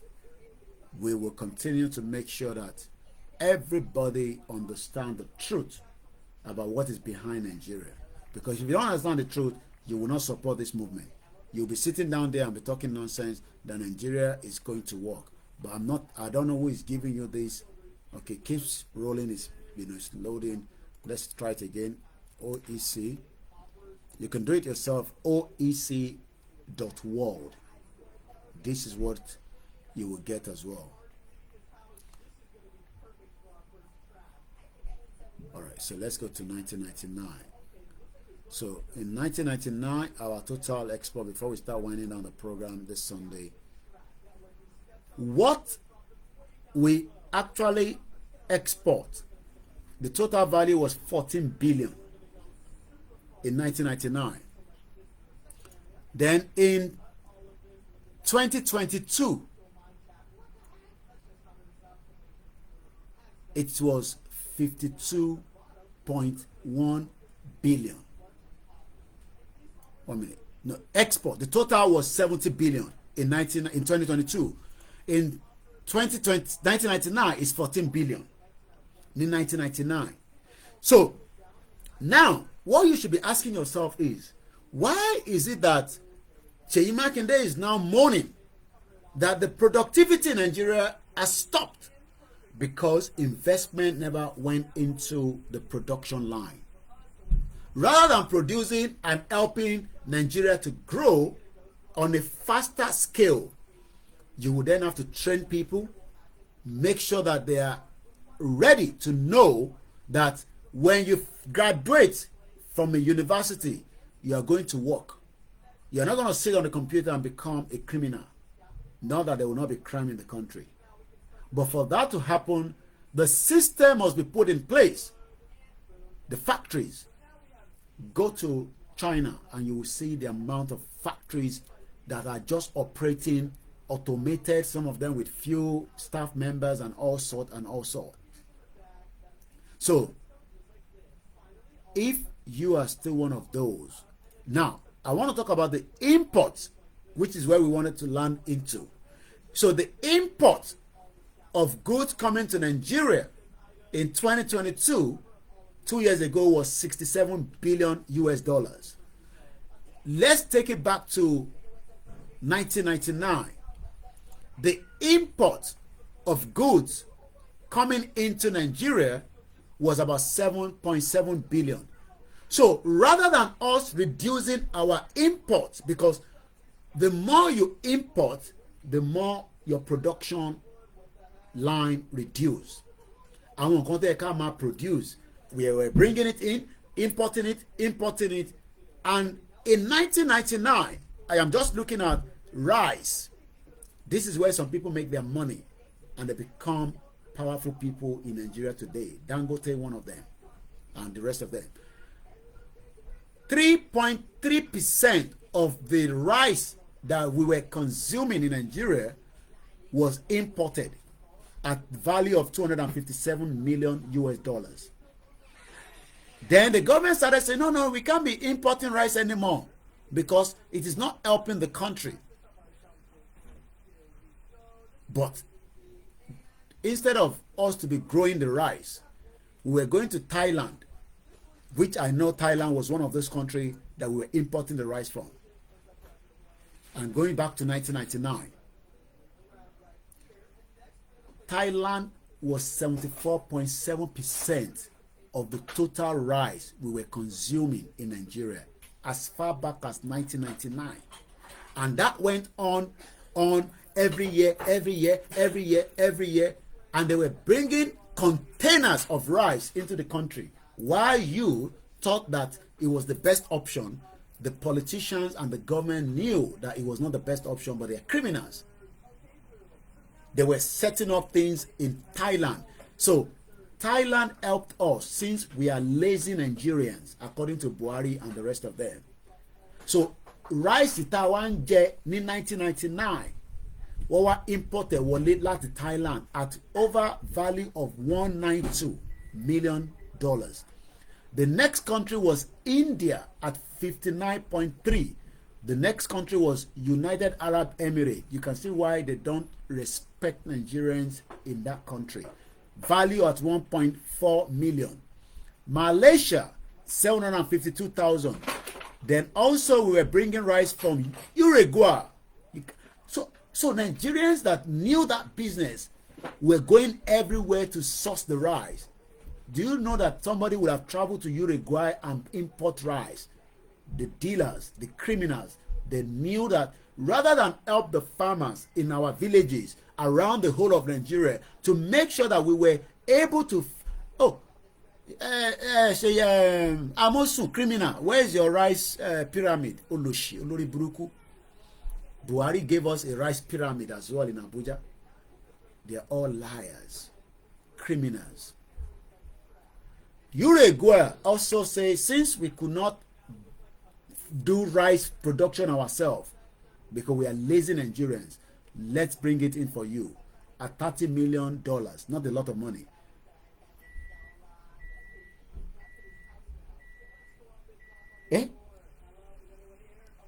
So we were bringing rice from Niger. In 1999, some people were going to source for rice from Niger. The Niger we just say they don't want to do with ECOWAS. The one where Tinubu won't go fight. Where they say if they burn you well, come fight us. We go first blow Lagos. Say, and when you destroy Lagos, Tinubu ṣe lọ bá Niger. Or blow gbogbo Lagos state and so on. We were bringing rice from them at the value of $127,000. Niger. So Awatawa Logun State, the rice she. Aloko rice walati Niger. All right. United States says since we are lazy Nigerians, let's help you with rice. 352,000.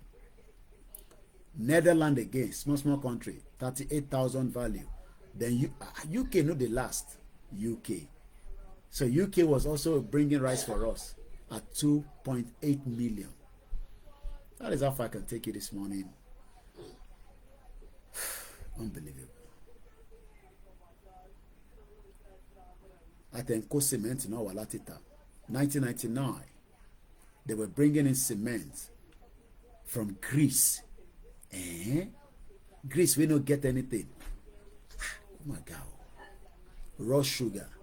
Cement was coming from Greece, was coming from Turkey, was coming from Thailand, Japan, Indonesia, South Korea, Malaysia, China, Romania, Germany, Netherlands, Denmark, Spain, Italy, United Kingdom, United Arab Emirates, Saudi Arabia, United States, Chinese Taipei, Malawi, sugar, the 67.4% of our sugar was coming from Brazil. This I'm giving you is 1999. If it's not loud, it's definitely from your end. Because programming, nobody have said it is not loud. Brazil, $147 million worth of sugar was brought in since we are lazy Nigerians. The next country was France. You can see why Tinubu is making a good deal with France, because we have always been partners in business trade. What's that? What's that? France, $48 million of sugar was brought into the country called Nigeria. Italy, $9 million. Belgium, $655,000. Spain, $95,000. Denmark, $84,000. Niger as well. So Niger was helping us to solve some of our consumable products since we are lazy Nigerians. Interesting. Israel, 253,000. Indonesia 592,000. China also helped us 46,000. All this country were helping us since we are lazy. We couldn't do anything ourselves. So they decided that our mama producer, Yami Bukola, Lady Bini, that is why they shut down the sugar company in Bacita in Kwara State. Check bo, I want to Kwara Langwele, Yami. Instead, ejeka Google it. Kile pe she Bacita le pe Bacita, Kwara State, sugar machine. You're right. She knows what she's talking about. Bacita, the challenging of reviving a moribund sugar company. 3rd of December 2019, Punch newspaper. What is Bacita in Kwara State noted for? The town was famous for the Nigerian Nigeria.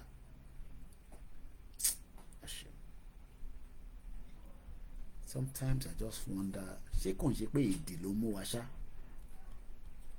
what bad sugar company ní Kwara State jẹ́ tó bá tẹ̀jẹ̀ lé Haúsá náà lè fi classify ẹ̀ sí what destroy ẹ̀ so that káwọn lè máa gbé sugar wọlé. I've never heard about this before. Ẹ ṣe gan ni ìyá mi Bukola Lady B. First time tèmi máa gbọ́ nípa company èmi ò gbọ́ rí. How many people know about Bacita in Kwara State? Have you ever known that we were producing sugar in Kwara State? You didn't know. Now you know. This is why it's called Koikimedia, with all intelligential people. Lawrence, the phone to me that YouTube lóní kò loud. Mo ní bàbá ẹ̀gbọ́n yẹn ìyá ìmọ̀ mọ̀ dáadáa wọ́n ní my father retired there. Kọ́lọ́n ṣé bàbá ṣì wà láyé àbọ̀ ti lọ? Báwo la ṣe wá di ọmọ Yorùbá sọ̀rọ̀ pé ká dá dúró ká lè revive moribund sugar Bacita? But people say, Koiki, shut up. What do you know? Leave us the way we are like this. We are okay. Stop telling us what we should do. We will invite and bring the best to come and rule Nigeria. Let's read a little bit about Bacita. The town was famous for the Nigerian sugar company, located at Bacita in Edu local government area of Kwara State. The company, Nisiko, began operation in 1964, 4 years after independence, and it has been destroyed. I want to revive it, according to the Punch, I'm a custodian in 2019. So what went wrong with the company? When more people are allowed to, it's not Koiki's greed and lack of vision. They believe in what they are eating presently. Eshegun Egbomi and Yuba, triple DRS. The operation began in 1964. Do you know how many people would have worked in that company till date? Are you now seeing why we are saying that it's a deliberate act that they destroy who we are? But the Yoruba man is coming now and say Koiki. So now let's go back and listen to. So Seyi Makinde. So you all know about. Whoever is in Abuja, share it to the local government. Is that our problem? Well, okay, maybe it may be a part of the problem that yes, you want to have a value for what is being shared, but our real problem is productivity. So if it's productivity, so Bacita in Kwara State, àtútù gbọ́bí kan nílẹ̀ Yorùbá, wọ́n ní Bacita. But now this is going to be the discussion. Shut up, stop talking. Mo sọ̀rọ̀ lọ́wọ́lọ́wọ́. Orí ètò tèmi lèmi wà. Idiot. Yeah. Our real problem is our real problem is the nigga. My sure. Báwo la ṣe wá di ọmọ gọ̀ báyìí? Ọmọ Yorùbá máa wá máa attack ọmọ Yorùbá. KZ411, thank you so much. Mukia, you innovate. So let's read what they say if they want to revive it. I can imagine dáadé àwọn Bukola àǹtí ẹ má bínú sà ẹ má bínú mà àwọn bàbá yẹn á rò pé bí àwọn fẹ́ fi nǹkan lẹ̀ fáwọn ọmọ generation ẹ rò pé generation wealth òun ló dùn jù destroy gbogbo nǹkan. The next generation cannot work in Bacita. Thank you so much, Kezi. We're not here to attack you àti sọ fún yín, but we're just saying that kí ló ṣì wà ní Nàìjíríà ìbò láti sọ okay mi fún yín ní statistics láàrin pé mo sọ̀rọ̀ ṣúgà èmi ò kúkú mọ Bacita tẹ́lẹ̀ ẹ wo ibi tí àǹtí yẹn gbé wa lọ báyìí gé nísìn Koiki ibẹ̀ ni bàbá mi ti rìtáyà ọ̀rọ̀ ṣúgà tó ń sọ ẹ̀ ó tún pa mí lẹ́kún ni Ọlọ́run jẹ́ sunkún ìyá mi because táwọn bàbá yẹn tó bá ń playback sẹ́yìn pé ṣé mo kọ́ bàbá kan gé ka jẹ mo náà tì mí kan sẹ́ 30 years ni bàbá wọn fi ṣiṣẹ́ fún Nigerian government nígbà tí bàbá yẹn máa kú ọ̀sán 10 kọ́bọ̀ fún so ìwọ tó wá ń sọ pé o fẹ́ save Nigeria èmi ò understand o bí èdè ni bí àjùjú ni bí yàn kan ṣe kọ́ síbẹ̀ lẹ́ǹkan I don't know wọ́n tún ní kí n rántí gàrí ní ìlàjú in the 70s láti Ìbàdàn mo ti rí yàn kan náà tó lọ sí ibi tí wọ́n ti ń ṣe wọn náà máa ní kọ́ wàá kó cassava wàá dẹ̀ fún ẹ ní owó upfront bóyá kò tún lè fi lọ ṣe production mi so many as well baba favour Àyìnlá ni what about the Oòduà investment company ẹ ká kọ́ ní 2019 ní story eléyìí jáde Bacita the challenging of reviving a mori báwo ló ṣe fẹ́ revive nígbà tí Dangote ṣì ń ṣe ṣúgà tó ń gbé wọlé àti BUA tó bá fẹ́ gbìyànjú ẹ̀ wá máa tẹ̀ mọ́ lẹ́ni because they were in power because now we realize that 2019 tó ń sọ yẹn which is a story tó fi kọ́kọ́ ẹ̀ Buhari ló wà lórí oyè àbí 2019 Buhari ló wà lórí oyè so tó bá tẹ̀ fẹ́ revive ẹ̀ àwọn Dangote máa ní láíláí Dangote knew all the businesses around Nigeria and he knew the one that don't go Nigeria láti ta so tẹ́ bá ń try pé kẹ́ revive anything àwọn máa tẹ̀ mọ́lẹ̀ Bishop Adesina ni na juju Fulani and the polite cow meat they are supplying them I'm a party program because I'm a bit tired now and I need to go mo kí gbogbo alẹ́ nǹkan ṣe ṣe gan ni and it's already 3 hours 13 minutes àwọn tó wà lórí mixer yẹn tẹ̀ ó ti kaput ẹ ṣe gan ni so ẹ jẹ́ ká wind down díẹ̀ kí mi náà lè lọ wá ọkàn jẹ dáadáa so láti ka sórí ìtàn àwọn wind down Joseph Den Sugar Company formerly known as Nigeria Sugar Company in Bacita, Kwara State used to employ about 40,000 workers 40,000 workers before it became moribund. Nike Pokuola looks at the challenges of reviving the multi-billion naira firm and the economic implications for the country. The days of the glory. For many years, the Nigerian Sugar Company, Bacita in Edu, because orúkọ yẹn familiar mọ́ àwọn bàbá pa SL Edu ní Ẹ̀pẹ́, bàbá yẹn lówó bí ṣẹpẹrẹ, ọlọ́run fọ́nrún kẹ́wọ̀n. Edu kọ́ ni Edu local government of Kwara State was the pride of the people and the nation. The pride. That pride is gone today.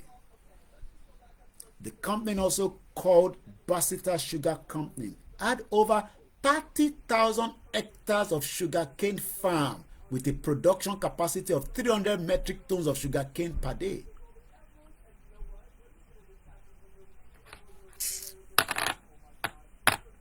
It won't take time láti ṣiṣẹ́ yìí.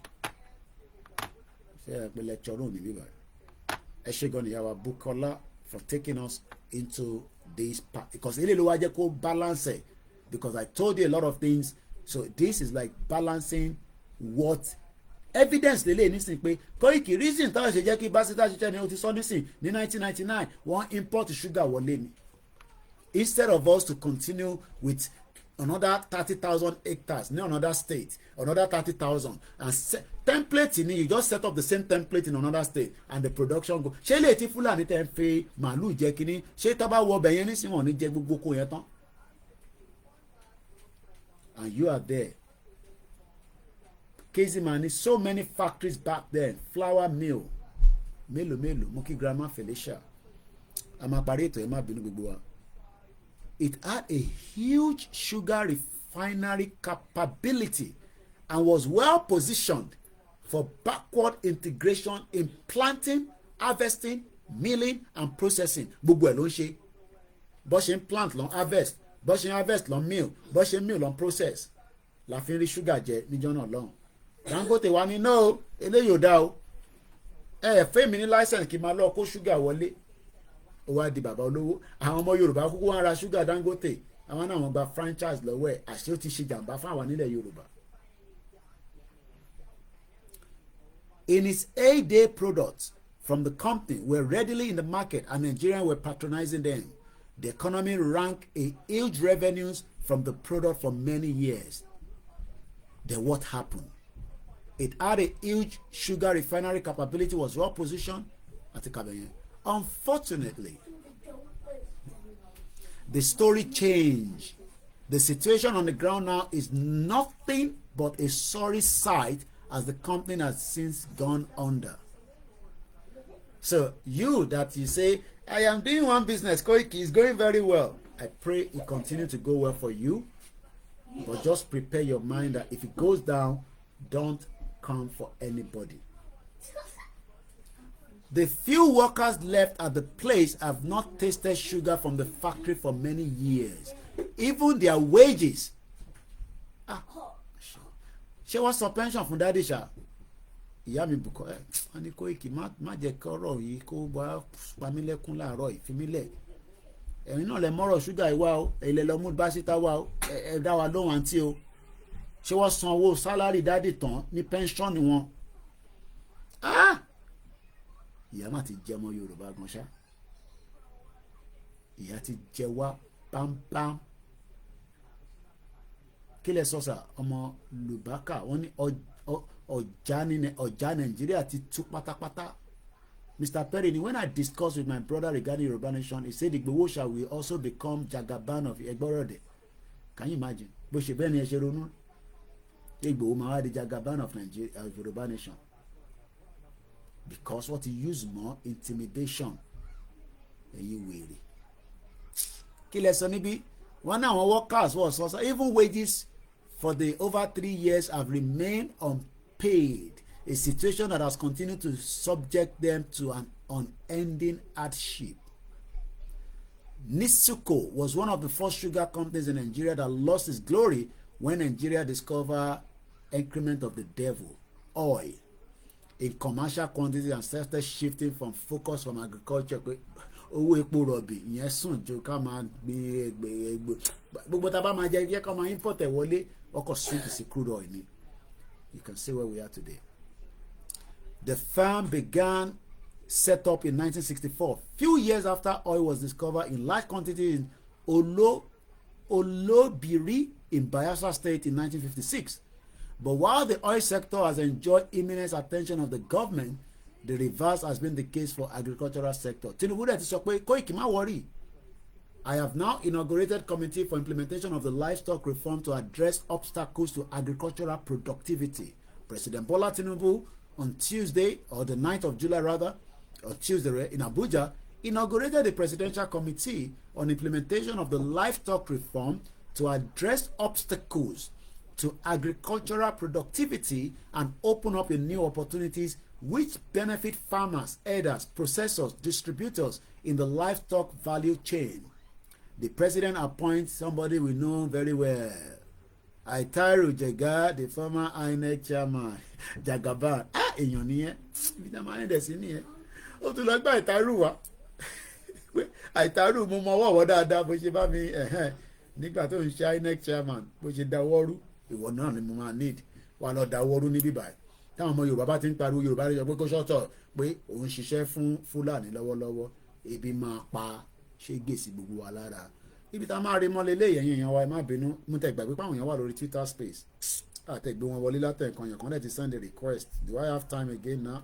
Ẹ̀gbọ́n mi ẹ má bínú àwọn arànkùnrin ti ń sọ pé lọ jẹun fi kán program sílẹ̀ tàbá lè padà wá tàbá padà wá mo kí gbogbo lélẹ̀ nǹkan sí o ká jẹ́ ká rí ajé jẹun lọ́la o lọ́la jẹ́ ajé ọlọ́njà arájé jẹun gbogbo wa ṣe ń lọ nǹkan tó máa jẹ wá kò ní rí wa mú ọ ìyìn táwa máa jẹ ní ká rí mú ọ bó bá wọ̀n ẹ́ máa sọ pé o fẹ́ràn Nàìjíríà ẹ má bínú Mr. Laniran ní ọ̀la nígbà bá tó padà wá mo kí àwọn Biafra ṣe gan ni o if you don't hear Yoruba at least you don't pick some of the things wey I didn't talk about and I'm sure the same thing in the East where they destroy as many. Thank you so much, my university as well. So we leave it like this.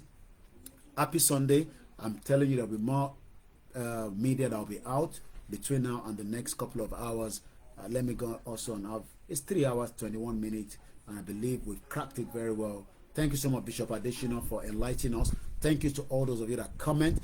If I didn't mention your name, Fojo Payere, we are all the same. Like I always say to you, it doesn't matter whether you are at home, you're in African country, blood thank you to my Biafran brothers for joining us. Help me greet Simon Ekpa, our Prime Minister, and all the executive of the government in exile. We appreciate all those of you on the Twitter as well. My name is OLAYOMI KOIKI. If you have never come across me before, I am one of the campaigners of the Yoruba self-determination under our right. President Tinubu will listen to us. Moki brother mi Ogunwale Oluwaseun Kazeem Leko Mokinyi, Mr. Fatai Said Itan Ola. Let's engage on the Twitter and as well on all other platforms as well. Moki Yatobi Milomo. How can I get the Ruba? You can reach out to them. Let me quickly see if I can push the link out. You just go to RBE Banking, or if you contact me, I will send Bishop Adesina's number to you. But the link for the is the one I've just posted right now. So where you can communicate with Bishop Adesina on that. We pray that nobody will take our land from us. It is our own, and we will secure it, and we will make sure that it remains under our own. Moki, notice one. I just spotted that right now. I'll have a chat with you later. So let me go and rest, Benny, so that Tabade in his spare time, as you all know, I can come out again. So Moki to be Pastor Moki Ubayawa, Yoruba Nation for Life. Igbo Moki Abakitoye. Let's continue to tell Yoruba people we're not fighting them. We're just asking the question: what culture is Nigeria? What language is Nigeria? And what will make a Nigeria a better place, if it will ever be a better place? Iṣẹ́ wa fúnlẹ̀ wa, forílẹ̀ ìbí wa, kàgbéga kàgbéga kàgbéga falẹ̀rẹ̀. Ìgbàgbọ́ wa ni pé bàtí bẹ̀rù la bọ́ mọ́, ká ṣiṣẹ́ ká ṣiṣẹ́ ká ṣiṣẹ́ ká jọlá, ìṣọ̀kan àtòmìnira ní kẹjẹ ká máa lépa, tẹ̀síwájú fọ́pọ̀ ire àtòhun tó dára. Ọmọ Oòduà dìde bọ́ sípò ẹ̀tọ́ rẹ, ìwọ ní ìmọ́lẹ̀ ògo adúláwọ̀. Ẹ ń béèrè nọ́mbà mi ẹ jẹ́ fún yín. I'm sure you still have something to share with us. +44 òun ni code UK. I finished now. +447594050979. Number mi nìyẹn. And I have another one. Ìtẹ̀bá pè náà méjèèjì náà ló wà lọ́wọ́ mi. The second one is +447404405917. Tẹ́ bá lọ sórí website mi náà ẹ rí nọ́mbà mi ní orí ẹ̀ koikimedia.com, but nọ́mbà yẹn nìyẹn. So ẹ ṣé gan ni bàbá mi Lárí Àyìndé 40 years tẹ́ lò ní bíbá kò ní waste lásán. Gbogbo alamadélẹ̀ lérí a máa drag ara wa délẹ̀ Yorùbá ni bọ́fẹ́ bọ́kọ̀. And I pray that our politicians will listen to us very soon, hopefully. Have a very good morning. Bye for now.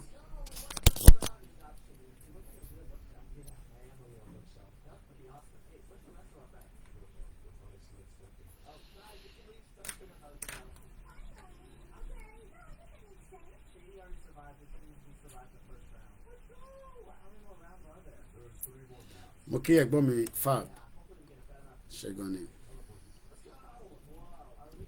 Thank you so much, everyone on the Twitter space. Blessed you all. Bye for now. Plan B.